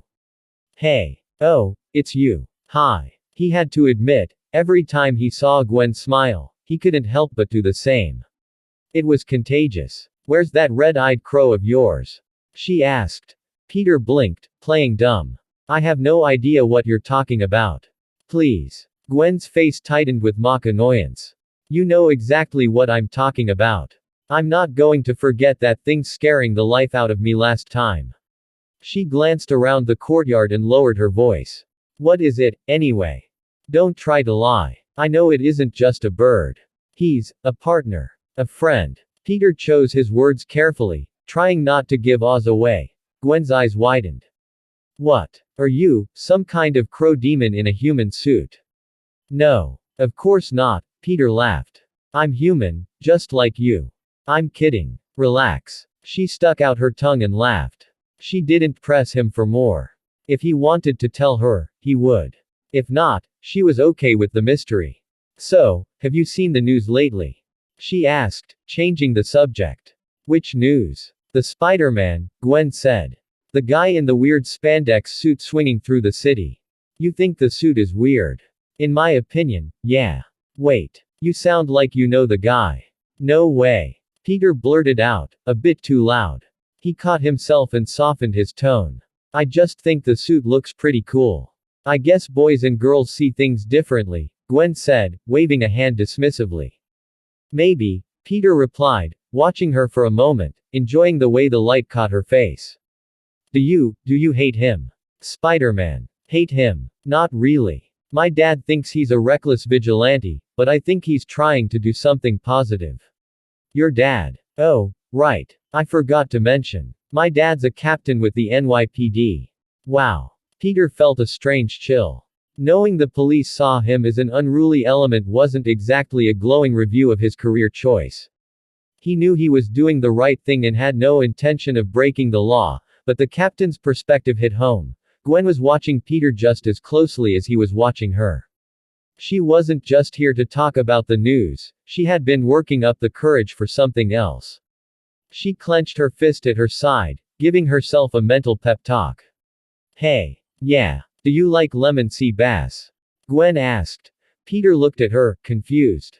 It's a fish, she clarified, faltering under his blank stare. No, I know what it is. I mean, why are you asking? Well, Gwen looked down, pulling a piece of paper and a pen from her textbook. She scribbled something down quickly. If you're interested, you should come over tonight. Around 7. My mom is making lemon sea bass. She handed the paper to him, her face flushed with nerves as she waited for him to reject the offer. Peter took the note and looked at the address. Something felt missing. Oh, I forgot the apartment number, Gwen added hurriedly.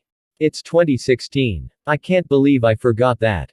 God. I don't even know why. Just ignore the nonsense I'm saying right now. I mean the rambling, not the address.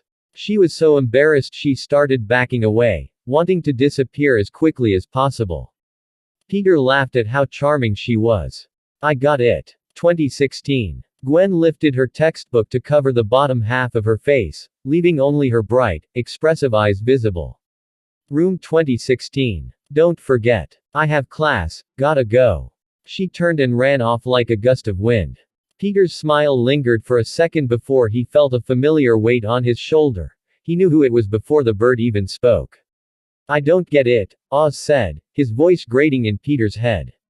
Why would she like you? What do you have that I don't? Peter clenched his fist, ignoring the insult. Where have you been? Stealing fries at the docks. Don't change the subject. Why does she like you? She never said she liked me. Peter snapped. She invited you to dinner at her house. You Americans are remarkably forward. We're just friends. Is it more fun hanging out with her or with me? Peter stared at the bird. What's wrong with you? Oz tilted his head. Anyway, kid, I don't think you're going to make that date tonight. What's that supposed to mean? Peter's mood soured. He had actually been looking forward to the base. Ever heard of the butterfly effect? Looks like someone's turning into a giant lizard a little ahead of schedule. Is it Drive? Connors. What happened? Earlier that morning. Oscorp Tower. Dr. Kurt Connor's lab. Good morning, Drive. Connors. I hope you called me here because you have actual results, not just more theoretical progress. Dr. Rotha was one of Norman Osborn's closest advisors, the man responsible for overseeing the hunt for a cure to the Osborn family's genetic disease. He controlled the funding for almost every biological experiment in the building, including Connor's work on cross-species genetics. Good morning, Rotha, Connors smiled, handing a cup of hot coffee to the man in the sharp black suit. So, where are we? Rotha asked, taking a sip. Follow me. Connors led him to the enclosure housing Freddy, the lab mouse. He pointed to the creature, which was scurrying around with a fully regrown limb. The cross-species trials have been an incredible success. I used lizard DNA to stimulate the regeneration of the missing leg. Rotha watched the mouse sniff the air, vibrant and full of life. He couldn't help but be impressed. It's a miracle. Almost as impressive as that Spider-Man everyone is talking about. Spider-Man. Haven't you seen the news? Dr. Rotha asked. What news? Connors had been living in the lab for days. He hadn't checked a headline or answered a call. He had no idea what Rotha was talking about. Rotha pulled out his phone and hit play on a video. On the small screen, a figure in a red and blue suit was a blur against the Manhattan skyline. He was scaling glass towers and swinging from strands of white webbing, performing maneuvers that defied every law of physics. Connors squinted at the screen, his brow furrowed. That's not scientific. A human body shouldn't be able to handle that kind of torque. His muscle tissue should be shredded. His spine should have snapped from the G-force of those drops alone. Rotha slid the phone back into his pocket. Have you moved to human trials with your cross-species serum? Of course not, Connors snapped. Freddy is the only subject who's been injected. Rotha stared into Connor's eyes, searching for a flicker of a lie. Do you think I leaked the data? Connors asked, his voice rising in anger. No. As far as I know, the last person to lead the research into spider genetics was Richard Parker. And you didn't exactly learn much from him, did you? What is that supposed to mean? Connors interrupted. He's the one who vanished. He destroyed his own research. I've performed miracles just to get us back to this point. Then start the human trials immediately, Rotha said. Norman is quite moved by the appearance of this Spider-Man. Connors stood his ground. Science required patience. If you skipped the foundation, the whole structure collapsed. His excitement is his business. The project is currently at the mammalian stage. We are a long way from primates. But he's dying. Rotha looked at him, his expression cold and flat. He stepped forward and reached out, adjusting the cuff of Connor's lab coat. He deliberately toyed with the sleeve of the doctor's missing arm. He has spent a great deal of time and a staggering amount of money on this research. Now, a new human, calling himself Spider-Man is swinging through the streets, and you're telling me the project is stuck on mice. That's a difficult conversation to have with the board, Kurt. Connors jerked his arm away, his face flushed with indignation. So you're accusing me of letting a stranger walk away with my research? Rotha held up his hands in a mock gesture of innocence. I didn't say that. I'm just saying time is a luxury we don't have. Human trials start now. I'll handle the investigation into our new wall crawler. I won't do it. There are too many variables. It's too dangerous. Then he dies, Rotha said, his voice sharpening. Everyone dies, Rotha. Even Norman Osborn. Connors spoke the truth as if he were reciting a chemical formula. It was a simple fact of biology. Rotha sighed. Kurt, don't be naive. You just have to market it as a flu vaccine. You'll have a line of volunteers around the block before sunset. Do you even hear yourself? Connors couldn't take it anymore. He wouldn't let his life's work be dragged through the dirt. We are scientists. Our purpose is to serve society, not to sacrifice innocent lives for one man's desperation. I will not allow my research to be used this way. Never. He turned to leave the lab, but Rotha grabbed his stump of an arm, stopping him in his tracks. I know exactly what I'm saying, Kurt, Rotha whispered. You're sounding just like Richard. Look where that got him. Now look at you. What have you gained by being a martyr? Connors said nothing. Time is up, Connors. Don't waste your energy on a lost cause. I won't start human trials. That's my final word. The two men stood in a stalemate, neither willing to budge. Rotha's patience finally snapped. Fine. Have it your way. Rotha reached over and snatched a vial of the lizard serum from the table. This belongs to Oscorp. The contract is very clear on that point. I don't think you want to argue that in court. He looked Connors up and down. And you can forget about that arm you've been dreaming of. Consider yourself fired, effective immediately. Clear out your things by the end of the day. We need the space for someone more cooperative.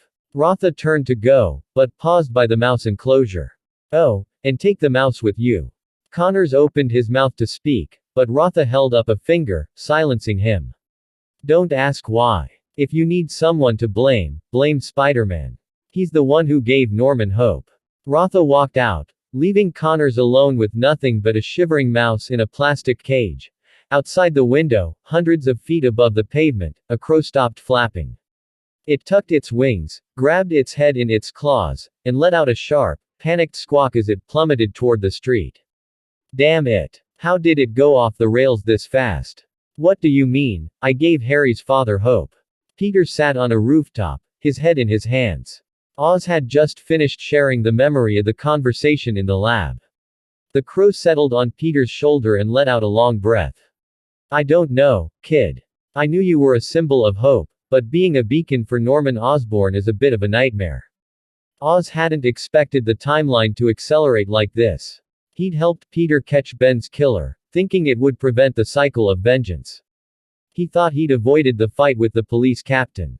But the world had a way of balancing itself out. Peter stood up. He wasn't going to make it to class today. He had to get to Oscorp. God, I have so many questions. Why did they mention my father? What really happened back then?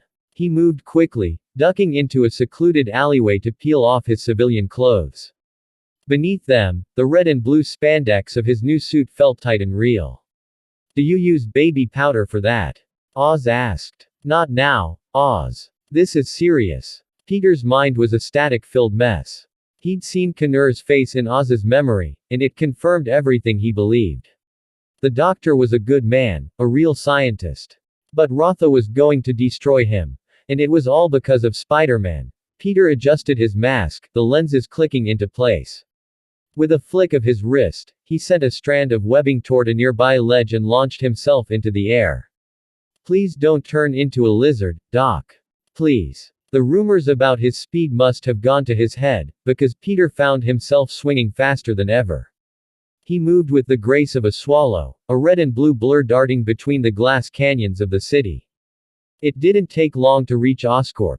Using his momentum, he launched himself toward the building. Like a bullet, sticking his landing on the honeycomb patterns of the exterior. His fingers gripped the glass as he began to scramble upward. Why didn't you stay and keep an eye on the doctor? Peter asked, glancing at the crow on his shoulder. Do I look like your intern? This is your solo arc, not mine, Oz replied. Right. Here we go again. Peter let out a sigh and continued his climb until he reached the glass outside Connor's private lab. He'd been worried about the ethics of human trials, about the variables and the risks. If someone actually turned into a lizard, the fallout would be catastrophic. He peered through the window, bracing himself for a scene of destruction or a scaly monster. Instead, he saw nothing. The lab was pristine, empty, and silent. Where is he? You're asking me. I'm asking because you're the one who can teleport. I used up all my frequent flyer miles getting here, Oz said. Oz sounded genuinely annoyed. Since Peter's career as Spider-Man was still in its infancy, many of Oz's abilities were still locked or limited. Essentially, the less happy, or fulfilled, Spider-Man was, the more restrictions Oz faced. Since the front door was out of the question, Peter crawled into the ventilation shafts. When he finally dropped into the lab, the silence felt heavy. The lack of struggle made his stomach churn. Had the doctor already started the trials on himself? Peter began a frantic search, checking the back rooms and storage closets, but the place was a ghost town. Only the rhythmic beeping of the monitoring equipment broke the quiet. Hey, Parker. Over here. Oz flapped his wings toward a cage on the far side of the room. What is it? Freddy's having a bit of a midlife crisis. Peter hurried over to the mouse enclosure. The lenses of his mask zoomed in on the creature inside, and he felt the blood drain from his face. God. Freddy was unrecognizable. The sleek white fur was gone, replaced by thick, olive-green scales. The mouse had tripled in size, its spine elongating and sharp fangs protruding from a distended jaw. It wasn't a pet anymore. It was a predator. The moment it spotted the red and blue figure, the creature let out a high-pitched, reptilian hiss and lunged at the glass. Before it could strike, Oz swatted the cage with a wing, sending the creature tumbling to the back of the enclosure. Scared the life out of me, Oz muttered. Peter stared at the mutated mouse, his mind racing. The formula, the decay rate is wrong. He reached out and lifted the cage, watching the creature snap at the air with mindless aggression. Peter had been so sure of his father's notes. He'd thought he was helping. But looking at the monster in the cage, he realized that Connor's refusal to start human trials had been the only thing keeping New York safe. Don't worry about the math right now, Parker. You've got bigger problems. Oz was perched on a computer terminal, gesturing with his head toward the monitor. Peter stepped over and felt his heart stop. A news ticker was scrolling across the screen. Riot at Brooklyn Veterans Hospital. Eyewitnesses report a group of lizard-like attackers. Damn it. Peter slammed a hand onto the desk. Rotha moved the trials. He went behind the doctor's back. And it's not just Ratha's problem anymore, Oz added. I know. Peter didn't hesitate. He knew the responsibility lay with him. He had provided the spark, and now the city was on fire. He couldn't find Connors right now, but he could stop the damage. He just hoped the doctor was seeing the news and realizing that his miracle cure was actually a plague. The Brooklyn Veterans Hospital was a war zone. White police cruisers blocked every entrance, their sirens a deafening chorus. From inside the building, the sounds of shattering glass and inhuman shrieking made the officers on the perimeter grip their rifles a little tighter. What's the situation? Captain George Stacy arrived on the scene, his face set in a grim mask of professional focus. He looked at the sergeant standing near the mobile command unit. Hospital staff say the veterans were being administered a new winter flu vaccine, the sergeant reported. Stacy narrowed his eyes. Flu shots for disabled veterans. In the middle of the night. That's the official story, sir. And then, a guttural, soul-shredding roar from inside the hospital answered the question. It wasn't a sound a human throat could produce. The sergeant wiped a bead of sweat from his forehead. Then the witnesses reported that the patients began to regrow lost limbs. Seconds later, their skin turned to scales and they went into a violent frenzy. So you're telling me we have monsters in there, Stacy said flatly. Yes, sir. Stacy had been on the force for decades, but he'd never seen a case that belonged in a sci-fi thriller. He didn't waste time questioning it. He checked the magazine of his sidearm and looked at his men. Casualties. We don't have a count yet. Stacy sighed. He looked at the line of officers, their faces pale under the flickering streetlights. You all heard that roar. I'm not going to give you a lecture on biology. All I'm going to say is this. If anything threatens your life or the life of a civilian, open fire. No hesitation. Understood. No. You don't understand. A youthful, frantic voice came from above. Stacy looked up as a red and blue figure swung through the air on a white strand, landing gracefully on the roof of a police van. It was the vigilante. The one the papers were calling Spider-Man. Stacy didn't care about the heroics. He saw an anarchist in a mask. He drew his weapon and leveled it at the intruder. I was wondering when you'd show up. Consider yourself under arrest. Spider-Man raised his hands. I can explain what's happening. Those things in there, they're veterans. They were given a serum that's malfunctioning. If you shoot them, you're killing innocent men. And if we don't, we let them tear through my officers. Stacy asked. No, that's not what I'm saying. Peter's voice was desperate. I know how to fix this. I know how to reverse the symptoms. Just give me a chance. Why would I trust a man in a ridiculous mask? Stacy wasn't budging. He looked at the vigilante with deep, professional distrust. Peter felt a pang of panic. This was Gwen's father. He could see the resemblance in his eyes, in the stubborn set of his jaw. If things went south here, he'd never be able to look Gwen in the eye again. Focus, Peter. This isn't about your love life. Oz, help me out here. Do you have a plan? I told you not to bother explaining things to the cops, Oz whispered in his mind. Just wait. The choice is about to be made for you. As if on cue, the front doors of the hospital exploded outward in a shower of glass and metal. A sudden gust of wind swept through the street. That was how the officers surrounding the hospital later described it. It started as a faint breeze, but within seconds it grew into a howling gale that forced everyone to squint or shield their eyes. Where the hell is this wind coming from? Captain Stacy muttered, raising an arm to block the dust. The movement cost him his line of sight. In the instant before he had to close his eyes, he caught a final glimpse of the figure in red and blue. He heard a voice, calm and clear despite the chaos. Sorry, Captain. If there's a next time, I'd be happy to explain. But right now, I have a mess to clean up. Spider-Man's silhouette seemed to blur, a smear of color that outran the eye. By the time Stacy could look again, the vigilante was gone. Where is he? Stacy demanded, staring at the empty roof of the police van. I don't know, sir, a junior officer replied, sounding shaken. You're telling me a man vanished into thin air in front of 50 cops? Technically, yes, sir. But that wind came out of nowhere. Stacy scowled. He didn't like mysteries, especially the kind that made his men look incompetent. Right. A convenient gust of wind blinded us all.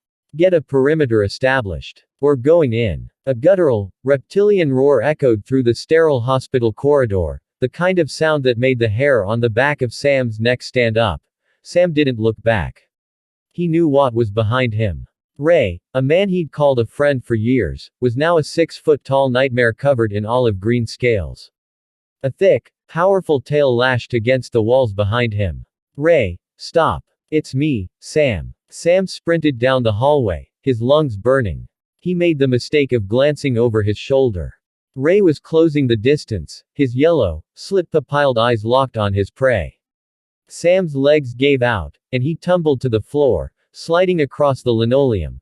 Just as a clawed hand reached for his throat, a voice rang out from the shadows. Hey, pal. You might want to think about a manicure before you go grabbing people. A strand of white webbing slammed into the monster's back. With a sharp tug, the creature was yanked backward, its heavy body hitting the floor with a bone-shaking thud. Spider-Man landed on the creature's chest before it could recover. He pinned its shoulders down and pulled a small, high-tech needle from his belt. Please work. Please work. Please work, Peter muttered under his breath as he jammed the needle into the creature's neck. The lizard man hissed and thrashed, nearly tossing Peter off. Peter fired 2 more webs, anchoring the monster's arms to the floor. He pressed his weight down, leaning in close to keep the creature's head still.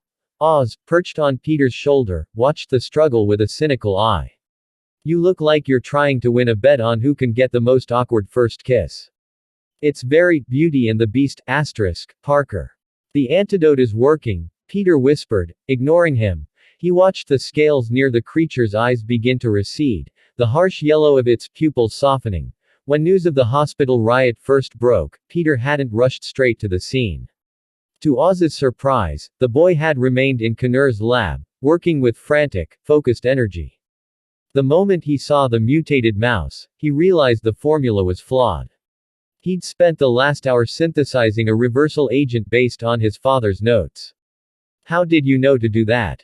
Oz had asked at the time. Because I gave him the formula, Peter had replied. If it's broken, it's my responsibility to fix it. Rushing in there without a plan wouldn't save anyone. It would just make me another casualty. Oz shook his head. The kid was starting to think several steps ahead, a trait that reminded him of a certain bat-themed hero from another universe. What if the reversal formula is wrong too? Oz challenged. It won't be, Peter said. I have to make it work. Spider-Man. Peter looked up from the captive lizard. Sam was still on the floor, staring at him with wide, disbelieving eyes. He looked like an orderly or a lab tech, based on the ID badge clipped to his scrubs. Hey. You okay? Sam nodded slowly, his gaze shifting to the green, scaly figure pinned beneath Peter. The creature was shivering, its massive form beginning to shrink. What is happening? What is that thing? It's okay, Sam, Peter said, standing up and adding a few more layers of webbing to the man on the floor, just to be safe. I have a question for you first. How many people were given that vaccine tonight? 15, Sam whispered. There were 15 veterans in the trial. Peter's shoulders slumped. 1 down. 14 to go. What did you say? Nothing, Peter said, pointing down the hall. Go that way. The police have set up a perimeter, and I've cleared the path. You'll be safe once you're outside. What about you? Sam asked. I have to finish what I started. The police were already inside the building, but Peter knew they'd bring guns, not medicine. He didn't have much time. Sam ran in the direction Spider-Man had pointed. The path was clear, just as the masked figure had promised. Even though Sam worked at the hospital and knew the layout better than any outsider, there was a strange comfort in following the instructions of the person who had just saved his life. Spider-Man had spoken to him with a calm, human kindness that was impossible to ignore. Sam chose to trust him. After a few minutes of sprinting through the dimly lit halls, he saw a line of flashlights. A team of heavily armed officers was moving in. Thank God. You're here. Sam stumbled toward them, waving his hands. He was immediately intercepted by 2 officers who pulled him behind the line. Are you all right? I'm fine. Because of Spider-Man, I'm fine. Captain Stacy stopped mid-stride. He turned and walked toward the medical staffer. Tell me exactly what's happening in there. And tell me what the vigilante is doing. Oh, right. Yes. Sam noticed the rank on Stacy's shoulder. He saved me. He's going after the others, the ones who turned into those things. Going after them. Stacy caught the ambiguity. Yes, Sam said, catching his breath. I saw him take out a syringe and inject it into Ray. Ray's a friend of mine, he works in the, get to the point. Sorry. He used the needle on Ray. A few seconds later, the scales started to disappear. The tail shrank. I think it was an antidote. Stacy nodded slowly. He signaled to the transport team to take Sam to the safe zone outside. The squad began to move again, but the young officer next to Stacy, a man named Johnny, couldn't keep his eyes off his captain. Something on your mind? Stacy asked without looking at him. It's just. Johnny hesitated. Stacy came to a halt, signaling the rest of the team to proceed without them. He looked at the rookie. You're worried I'm still blaming Spider-Man for this riot? Well, yeah. Stacy watched his subordinate for a moment. Do you know what that uniform represents, Johnny? The rookie knew where this was going, but he felt the need to push back. I understand, Captain Stacy. But I think there's been a misunderstanding. He isn't as bad as you think he is. Stacy felt a flare of irritation. Their job was to uphold the law and order of the city. To him, Spider-Man was a direct challenge to that order. What right did an unaccountable man in a mask have to decide how justice was served? The public could monitor the police, but who monitored the spider? Give me a reason to listen to you, or I'm sending you home to your kids right now, Stacy said. Thank you, sir, Johnny replied. I know how the department feels about him. But I'm asking you to trust him this once. Stacy waited. A week ago, he saved my wife and daughter, Johnny said quietly. Stacy searched his memory. The apartment fire on 2nd Street. That's the one. Stacy let out a long breath. He placed a hand on Johnny's shoulder and began walking again to catch up with the squad. I heard what that man said. Spider-Man has a serum. He's injecting people with an unknown substance. Sir, he's helping them. I know you feel a debt to him, Johnny. If he'd saved my family, I'd feel the same way. But those are two different things. Stacy's voice was firm. Why does he have a cure ready? How does he know so much about the cause of this riot? You know as well as I do that he's connected to this. Don't let your gratitude blind you. We are the police. Our job is to ask why, not to ignore the facts because someone did us a favor. Never forget that. 7. Spider-Man slammed a lizard man against the corridor wall and jammed a needle into its scaly neck. He followed with a kick to create distance and fired a web line. The webbing expanded, wrapping the creature in a thick, white cocoon. Peter leaned over, hands on his knees, gasping for breath. This is a lot more exhausting than I thought it would be, he panted. Didn't you say you were going to handle this all at once? Oz asked, perched casually on Peter's shoulder. This looks like a lot of one-on-one work. Peter's face flushed beneath the mask. I wanted to. But the dispersal unit in the lab was too big to carry. I didn't have a choice. So, big plans and poor execution. Pretty much. Oz let out a dry sound. You really didn't think this through, Parker. I don't need the commentary right now. Peter was fuming. He'd expected Oz to help, but the bird had done nothing but watch from his shoulder like an arrogant gargoyle. So much for being a partner. Oz suddenly turned his head toward the end of the hallway. Peter noticed the movement. What is it? Company's coming. Oz could hear the rhythmic clatter of tactical boots.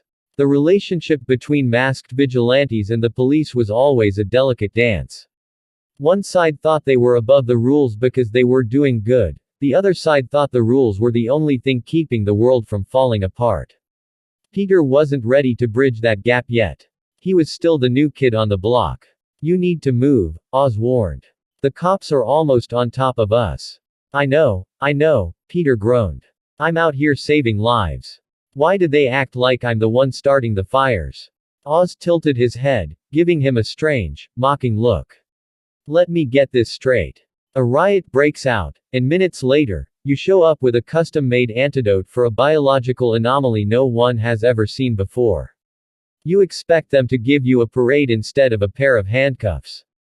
Peter had no comeback. The logic was sound. From the outside, he looked incredibly suspicious.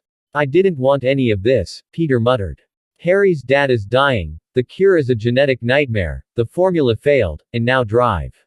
Connors is missing. I'm just trying to fix the mistakes I helped make. He fired a web and swung toward the next floor.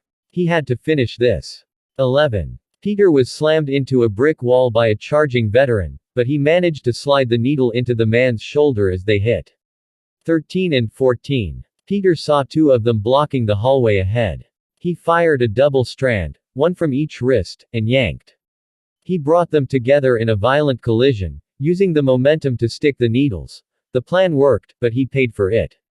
Two massive, scaly tails lashed out, striking him across the ribs and chest. He felt like his skeleton was being pulverized. He groaned, rolling away as the antidote began to take hold. Last one. Please, man, watch the saliva. Peter was pinned to the floor. He used both hands to keep a snapping, reptilian jaw away from his face. A long, wet tongue lashed out, slicking across the front of his mask with thick, foul-smelling mucus. He growled and delivered a sharp headbutt.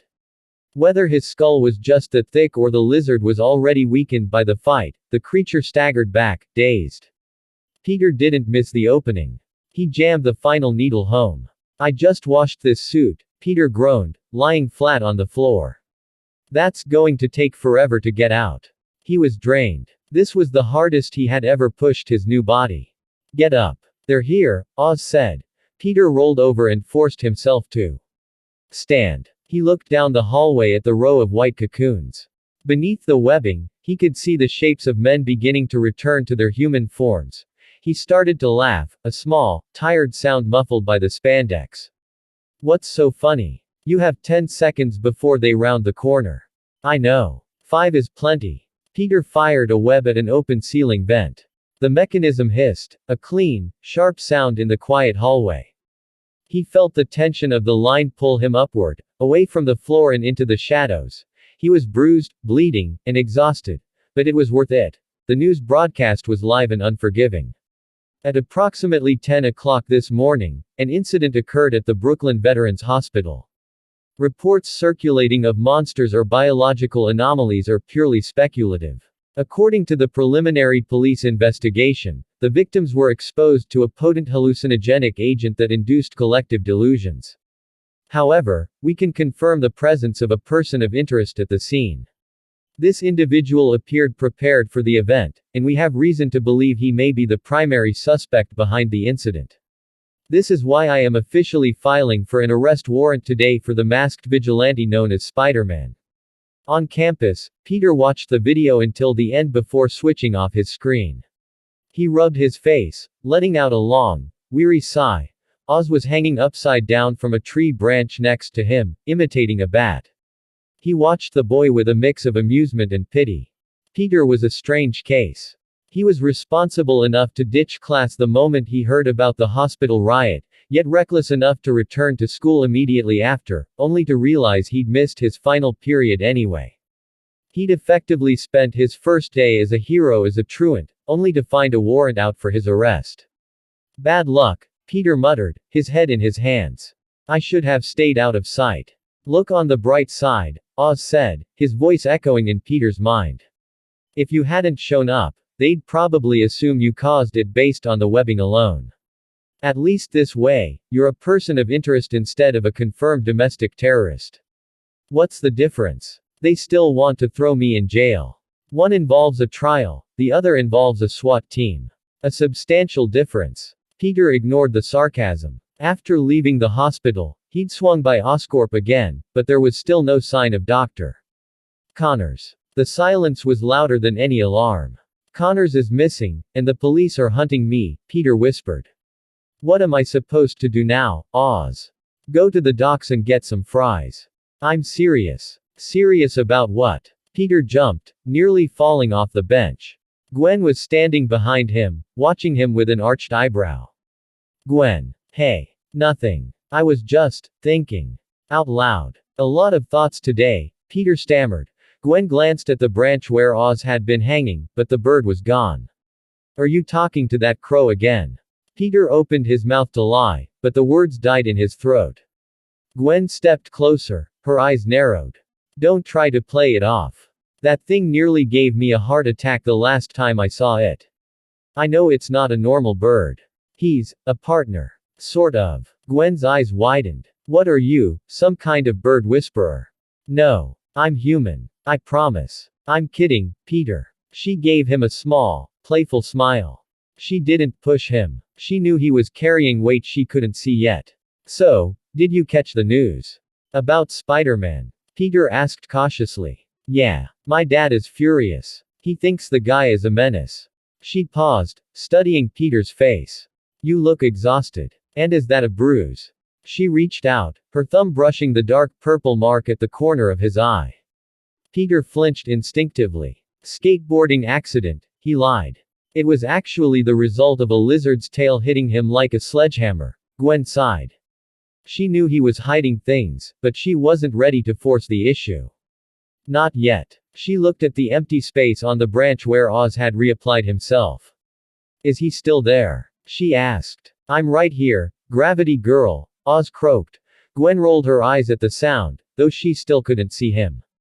Tell your bird that if he scares me again, I'm going to see how he likes being a New York pigeon. She's feisty, Oz remarked. Gwen turned her attention back to Peter. So, about dinner. Are you still coming? Peter looked at her, his heart doing a strange stutter. Yeah. 7 o'clock. Room 2016. I haven't forgotten. Good. And bring the bird, I guess. Though I have no idea how I'm going to explain him to my mother. You don't have to, Peter said. He doesn't show up for everyone. You're special. Gwen bit her lip, a blush creeping up her neck. She looked away, a small smile playing on her lips.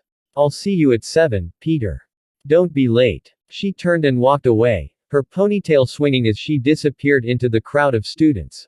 Oz hopped down onto the bench where Gwen had been sitting. She's a keeper, Parker. I know, Peter said, his eyes following her. So, is May special too? Shut up, Oz. The television in the dark apartment flickered with the same news report. Reports of monsters were mere speculation. Preliminary findings suggest a hallucinogenic gas. Inside the shadows of the room, a pair of eyes caught the light. They weren't human. The pupils were vertical slits, vibrating with a primal, rhythmic intensity. A sharp, wet sound echoed through the room. Fabric tore, the sound like a gunshot in the quiet. On the floor, shredded pieces of a lab coat lay scattered like autumn leaves. Under the dim lamp, a patch of skin shimmered, turning a deep, sickly olive green. It hardened into scales. On the screen, Captain Stacy was speaking again. This is why I am officially filing for an arrest warrant, for Spider-Man. A massive, clawed hand reached out and touched the screen. The glass cracked under the pressure, the image of the police captain distorting into static. Spider-Man. The voice was a low, guttural hiss. It no longer sounded human. It sounded like something that had been waiting a very long time to be born. Night settled over the city. The mood in the Parker house was frantic. Wait, I know Ben had a suit he never wore. He always complained it was too small, but really, he'd just put on too much weight to fit into it. May, really, this isn't necessary. I'm just going over for dinner. May stopped in her tracks and planted her hands on her hips, fixing Peter with a look that brooked no argument. This isn't just dinner, Peter. You are the face of the Parker family. She glanced over at the sofa, where a large black crow was sprawled out, looking half dead. Don't you agree, Oz? The crow let out a reluctant caw. To May, it sounded like agreement. To Peter, it was a very specific complaint. Seriously, tell her to stop force-feeding me that meatloaf. I hate it. Tell her yourself, Peter muttered. Oz was bold enough when it was just the two of them, but around May, he was uncharacteristically quiet. He didn't want to give the woman a heart attack. Ever since the night he'd returned with the eggs, May had accepted his presence as the new family pet. She'd even taken to corners, trapping Oz so she could tell him stories about the old days. Oz had thought about speaking up, but he figured the best time for that would be the day she inevitably discovered Peter's secret. For now, he was just an exceptionally well-behaved bird, despite Peter's frequent protests. After a good deal of fussing, Peter's hair was smoothed down, and he was stuffed into an old but clean suit. May saw him to the door, his backpack slung over his shoulder. Good luck, Peter. It's just dinner, May, Peter sighed. She stepped forward to adjust his collar one last time, her hands lingering on his shoulders. If Ben were here, he would have insisted on driving you. He probably would have even taken the night off work just to see you off. The mention of his uncle dampened Peter's mood. Between drive, Connor's still being missing and the police issuing a warrant for Spider-Man, he felt like he was walking into a storm. Having a nice dinner with a girl he liked felt almost wrong, as if he weren't qualified for a normal life anymore. Oz, perched on the porch railing, seemed to read his mind.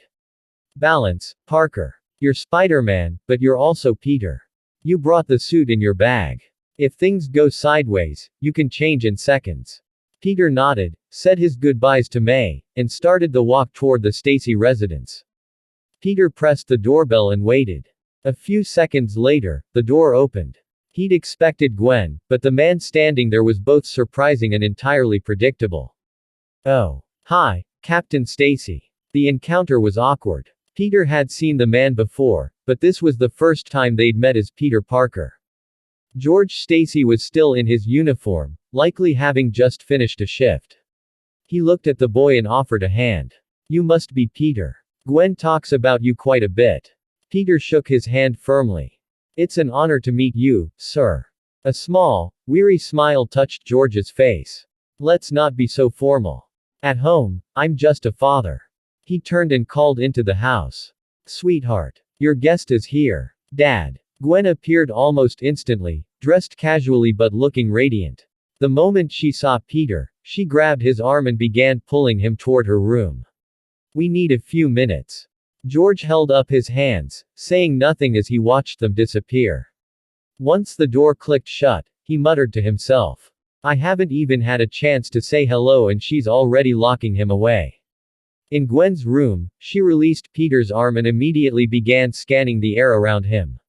Where's that bird? Peter gave a small, lopsided grin and glanced toward the top of her head. He's right on top of me, isn't he?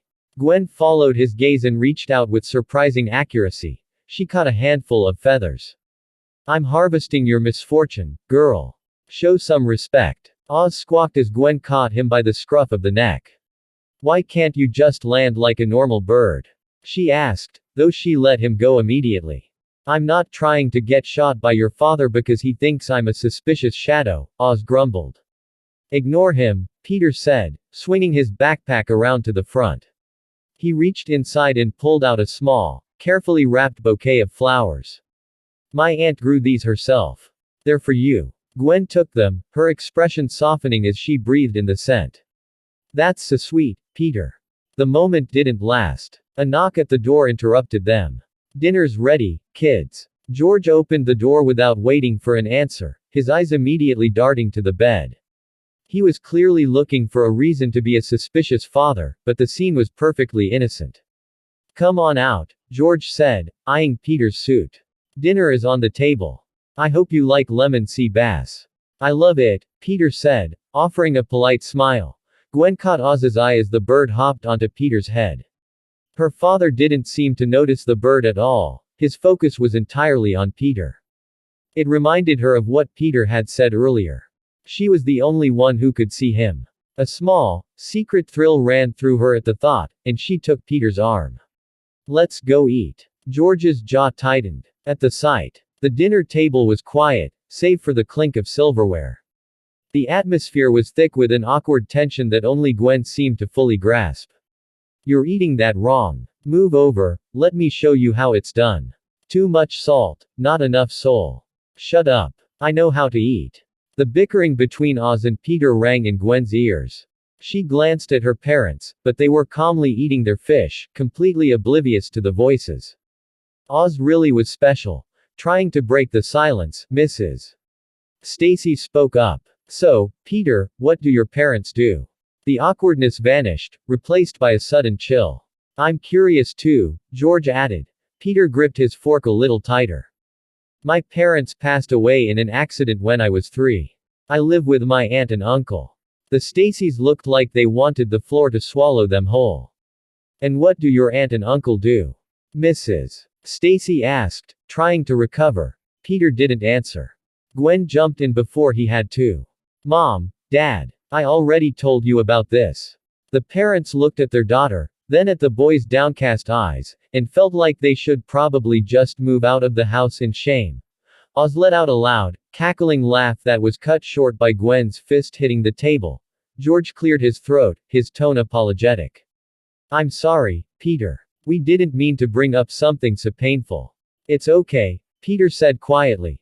The silence threatened to return, but Gwen kicked her brother under the table. He took the hint and piped up. Dad, you said this morning you were going to catch Spider-Man. Did you get him yet? Peter stopped eating and looked at George. The captain chewed his fish slowly. Not yet. But he's clumsy. He leaves a lot of clues behind. We'll get him eventually. He's a dangerous element. Dangerous? Peter asked. Gwen shot him a warning look. George paused, turning to Peter. Yes. That riot at the Veterans Hospital today. He's right in the middle of it. But I heard on the news that he was the one who stopped it, Peter said, his voice small but firm. Other channels. George laughed. Are you saying a tabloid's opinion carries more weight than the findings of the NYPD? I didn't mean it like that. Peter wanted to defend his image, but he knew he was on thin ice. Since Oz had pushed him into this, he'd done nothing but try to help. He followed Ben's voice in his head every single day. He couldn't stand being labeled a criminal. I just think that since he appeared, he hasn't done anything harmful. The people seem to think he's doing good. Then the people are wrong, George said. He looked at Peter, seeing the passion in the boy's eyes. He figured Peter was just another fan of the vigilante, like some of the younger officers on his squad. We're the police, Peter. Since when did we decide that masked anarchy is a substitute for law and order? I don't think he's trying to replace you, Peter insisted. I think he's just trying to do what he can. Oh. George feigned surprise. So if you start a fire just so you can put it out, that makes you a hero. Peter took a deep breath, trying to keep his cool, but he felt his pulse racing. He didn't even notice Gwen tugging at his sleeve under the table. You don't understand, sir, Peter said. It was the one thing a high-ranking officer hated hearing. I don't understand, George repeated. If I didn't understand, I wouldn't be a captain. If I didn't understand, I wouldn't be working 18-hour days to keep this city safe. Tell me, Mr. Parker, what exactly has this man done to earn such loyalty from you? The use of his last name was a clear sign that the friendly dinner was over. Sir, I just think his heart is in the right place. He wants the same thing you do. My place. My place is defending the law. That is the only place that matters. George wiped his mouth with his napkin. Everything in today's report points to him being the source of the trouble. Even if he didn't start it, he's the common link. Dad. George. Both of you, stay out of this. George stared at Peter. Why the mask? Because he's hiding. Why was he so quick to solve the problem today? Because he knew exactly what was going to happen. You're wrong, Peter said, his voice cold. Enough. Gwen slammed her hands on the table. The room fell silent. 3 voices spoke at the exact same time. Peter, let's talk on the roof, Gwen said. Sir, could I have a moment of your time? Peter asked. Sweetheart, we need to talk, George said to his daughter. Oz, who had finally finished the last of the fish on Peter's plate, let out a loud burp. That was terrible. He felt both regret and elation. The regret stemmed from the sheer, grinding mess his life had become. Dr. Rotha had spent years serving an employer who refused to die, pouring every ounce of his energy into keeping Norman Osborn's heart beating. In the end, he was the one being misunderstood. Connors was the hero, of course. He was the one with the noble soul, the one who refused to participate in human trials. But Rotha. He was the one who had to deal with the fallout. He was the one who had to finish the job when the visionary designer walked away with nothing more than a lost paycheck. As a man who had spent his career as a corporate fix-it man, he loathed it when others left their work unfinished for him to clean up. If the cleanup went wrong, he knew exactly who to blame. If Connors had just done his job, Rotha wouldn't be in this position. The human trials had begun with a miracle. The lizard serum had regrown the veteran's limbs in seconds. He had watched it happen, a witness to a literal medical marvel. But then the shift began. Because the serum was derived from reptilian DNA, the subjects began to change. Their human traits were stripped away, replaced by something ancient and cold. Rotha remembered the riot vividly. It was a carnival of monsters. In the chaos, one of the veterans had cornered him. The creature still had a shred of its mind left, enough to recognize the man who had authorized the injection. It had forced a vial of the concentrated serum down Rotha's throat.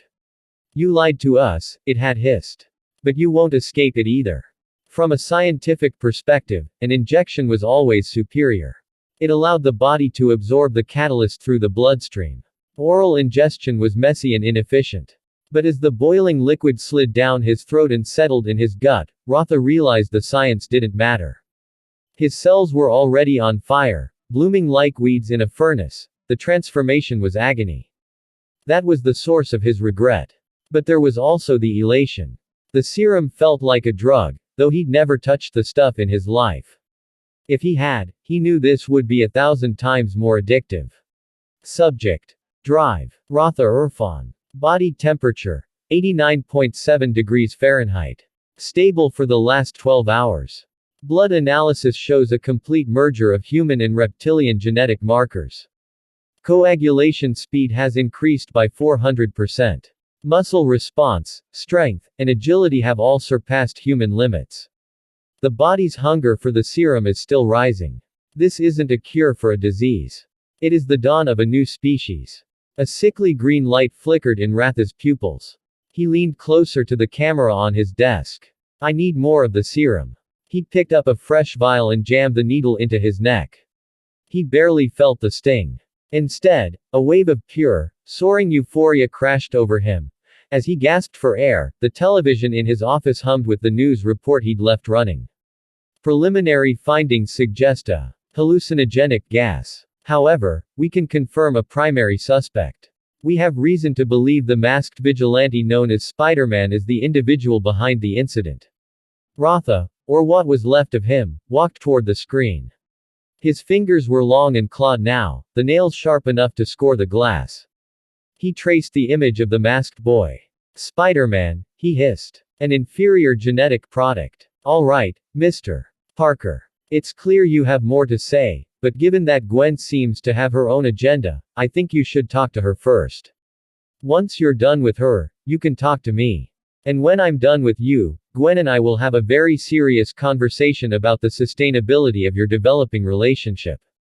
After the three-way collision of requests, Captain Stacy had taken charge. His tone was professional, but his eyes were fixed on Peter with a look that suggested he was already counting the minutes. Gwen shot her father an annoyed look. "Come on, Peter. Let's get some air." Peter remained silent. Oz had reduced the sea bass on his plate to a pile of bones while the argument was raging. He wasn't particularly hungry anyway. The debate with George had filled him up more than the food could.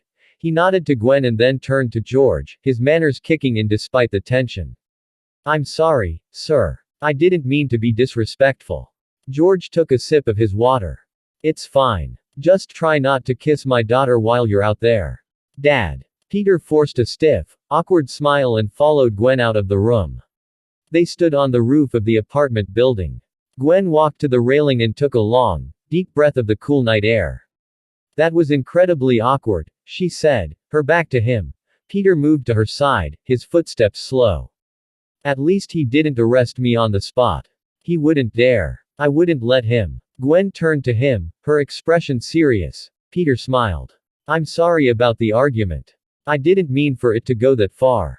"I know." The quiet of the night settled over them. They stood side by side, looking out at the neon glow of the city. "It's beautiful up here," Peter said. Yeah. I come up here whenever I need to clear my head. Not that I'm in a bad mood right now. Well, maybe a little. But it's not your fault. Gwen's rambling was familiar and comforting. Peter turned to look at her. I know you have questions. I really want to explain everything, Gwen. It's hard to put into words.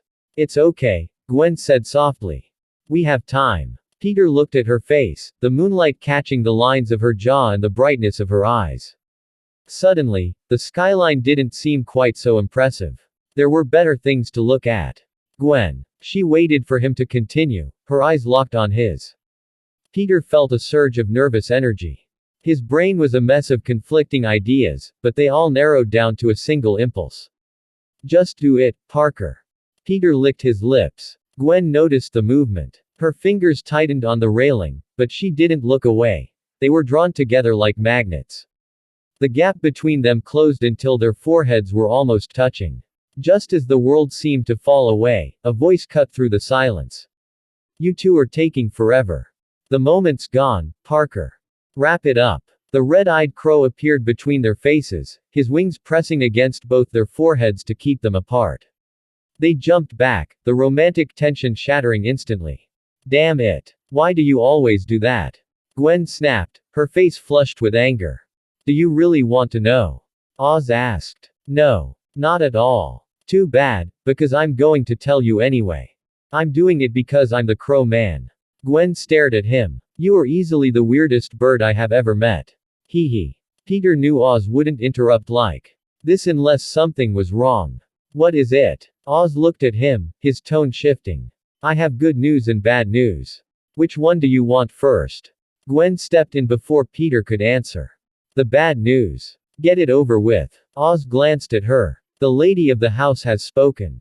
Shut up, Oz. Bad news. Drive. Connors is back. And he's exactly the giant, scaly nightmare you were worried about. Peter's heart hammered against his ribs. Where is he? Gwen saw the panic on Peter's face and took his hand. Wait. He hasn't said the good news yet. Oz looked at Gwen. Are you his mother? I'm. Gwen's face flushed crimson, her hands clenching into fists. What's the good news? Peter asked, squeezing Gwen's hand. The good news is that Dr. Connors isn't actually the lizard. Well, he isn't the only lizard. What? There are two of them, Oz said. A wave of shock washed over Peter. Two. Yep. How is that good news? Because it means Connors hasn't gone full villain yet. He's out there fighting the other guy. Peter's mind went into overdrive. He started pacing the roof, his thoughts a tangled mess. That doesn't make sense. If Connors saw the news, he would never have taken the serum. Someone must have forced his hand. But who is the other one? I thought I cleared the hospital. I checked every room. Who else is out there? You could keep spinning in circles like a top, Oz suggested, or you could go to Oscorp and see for yourself. It's all over the police scanners. What? Peter didn't hesitate. He began tearing at his tie, shedding his suit jacket to reveal the red and blue spandex beneath. He was so focused on the mission that he completely forgot where he was. Gwen stood frozen, her jaw dropping as she watched him. You're Spider-Man. Peter stopped, his hand on his collar. He looked at her, his expression pained. Gwen. I'm so sorry. That's why you were arguing with my dad, she whispered. That's why. Oz leaned into Peter's ear. She knows our secret. Should we take her out? He made a sharp, throat-cutting gesture with a wing. Peter delivered a swift, annoyed flick to the bird's head. He turned back to Gwen. I'll explain everything. I promise. But people are in danger, and I have to go. He continued stripping off his civilian clothes, leaving them in a pile on the roof. Oz and Gwen watched in silence. Gwen swatted Oz's wing away when he tried to cover her eyes. What happened? What does this have to do with you? Peter pulled the mask over his head, his voice muffled by the fabric. It's complicated. But I'm going to fix it. Without another word, he sprinted to the edge of the roof and launched himself into the night. Oz gave the railing a jaunty salute and tipped backward, vanishing after him. Gwen stood alone on the roof, the wind whipping her hair. She looked down at the suit jacket Peter had left behind. She picked it up, her hands trembling as she stared into the darkness where he had disappeared. I'm definitely losing my mind, she whispered. She gathered his clothes and went back inside. Her father was gone. A phone call had pulled him away minutes ago. Her mother was in the kitchen, and her brothers were at the table doing homework. Everything looked normal, but the world felt like it had been turned upside down. Hey, where's your boyfriend? One of her brothers asked. Gwen ignored him and went to her room. She opened her laptop and began searching the news feeds. Within seconds, she found a live report. Latest updates. NYPD is requesting an immediate evacuation of 54th Street South. If you are in the area, leave now. We are receiving footage of two massive reptilian creatures engaged in a violent struggle near the Oscorp building. On the screen, two green, scaly monsters were tearing at each other in the middle of a New York street. One of them was wearing the shredded remains of a white lab coat. It was smaller than the other, but it fought with a desperate, animalistic fury. This can't be real, Gwen whispered. What's the situation? George Stacy didn't even have his seatbelt buckled before he started barking questions at the officer in the driver's seat. The streets around Oscorp have been evacuated. Aside from the two lizard subjects, the only people on the block are our own units, the officer reported. Any sign of Spider-Man? George asked. Nothing yet, sir. George frowned. Based on everything he'd seen of the masked vigilante, the boy should have been the first one on the scene. Was he sleeping? It was only 8 o'clock. George caught himself. Surely he wasn't on a date. He shook the thought away and reached for the radio, clicking into the precinct channel. Ground units, if those things try to break the perimeter, open fire. We keep this contained. Air units, keep your spotlights on them. If they even look like they're going to bolt, I want them blinded. Evacuation teams, keep the line tight. Do not let any civilians through, especially those damn journalists looking for a headline. George's orders came with the practiced speed of a veteran. Once he was finished, he looked at his driver. And you. Drive faster. The cruiser surged forward, its sirens slicing a path through the quiet streets. Thanks to the lockdown, they reached the intersection near Oscorp in record time. George stepped out of the car and immediately saw the two creatures. They were locked in a violent, primitive struggle. One was significantly smaller, draped in the shredded remains of an Oscorp lab coat. The other was a titan. The larger lizard roared and ripped a street lamp right out of the concrete. It swung the heavy metal pole at its smaller opponent, who ducked with animalistic grace. The larger lizard didn't care that it missed. The lamp was already flying through the air, heading straight for the police line. Everyone down! George yelled. He braced for impact, expecting the sound of crushing metal and shattered glass. Instead, he heard a sharp, wet snap. The lamppost froze mid-air, jerking upward as if caught by an invisible crane. Then, a voice cut through the tension. Hey, guys. I know I'm late to the party, but throwing trash. That's just bad manners. The voice was louder now, playful yet sharp. The lamppost whipped backward, hurtling toward the two monsters. It slammed into them both, knocking them back. Peter. Spider-Man. He's here. One of the lizards hissed. You inferior piece of filth. The larger one roared. Spider-Man landed on a nearby wall, his lenses widening. He looked stunned. That morning at the hospital, the monsters had been nothing but mindless, shrieking animals. These two were speaking perfect English. Captain, Spider-Man is on site. I have eyes, Sergeant. Should we move to arrest? No, George said, his hand on his holster. We wait. Spider-Man dropped down between the two lizards. The larger one lunged immediately, its claws slashing through the air. The smaller lizard in the lab coat grabbed the Titan's torso, holding him back to give the boy an opening. Doctor. Spider-Man arched his back, narrowly dodging a lethal snap of the larger lizard's tail. He looked at the smaller creature. It's me. I know who you are, but we really don't have time to catch up, the lizard in the lab coat hissed. It was Connors. The larger creature, Rotha, shook Connors off with a single, powerful shove. He turned his yellow eyes on the boy. I didn't think I'd have to come looking for you. You saved me the trouble. Sorry, do I know you? Spider-Man asked, holding up his hands as if in surrender. Under the cover of the gesture, he flicked his wrist. A glob of webbing slammed into Ratha's face. Ratha let out a muffled, guttural roar of fury.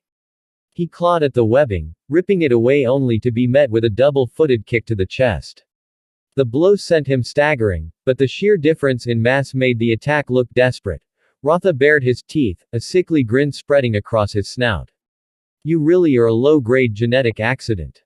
We can debate my resume later, Spider-Man said, pointing behind him. Right now, I'd be more worried about the taxi.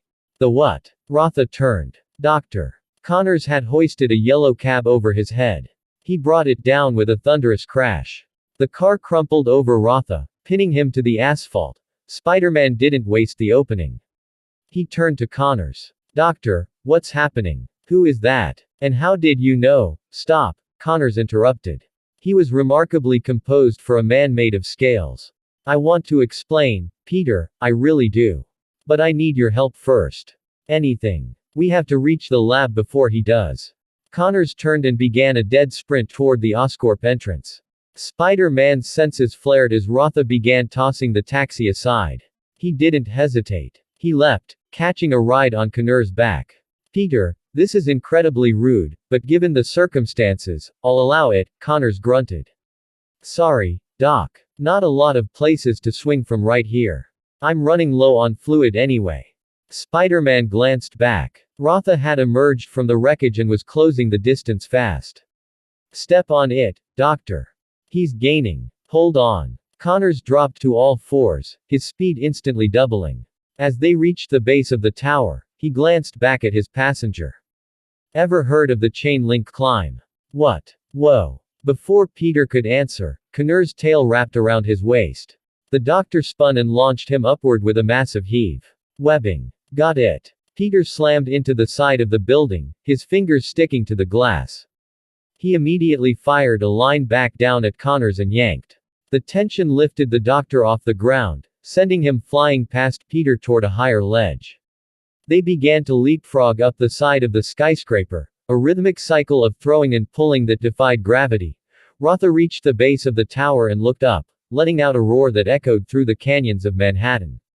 I'll kill you both. Below, the police officers watched the display in stunned silence. My God, one of them whispered. I kind of want to try that, another muttered.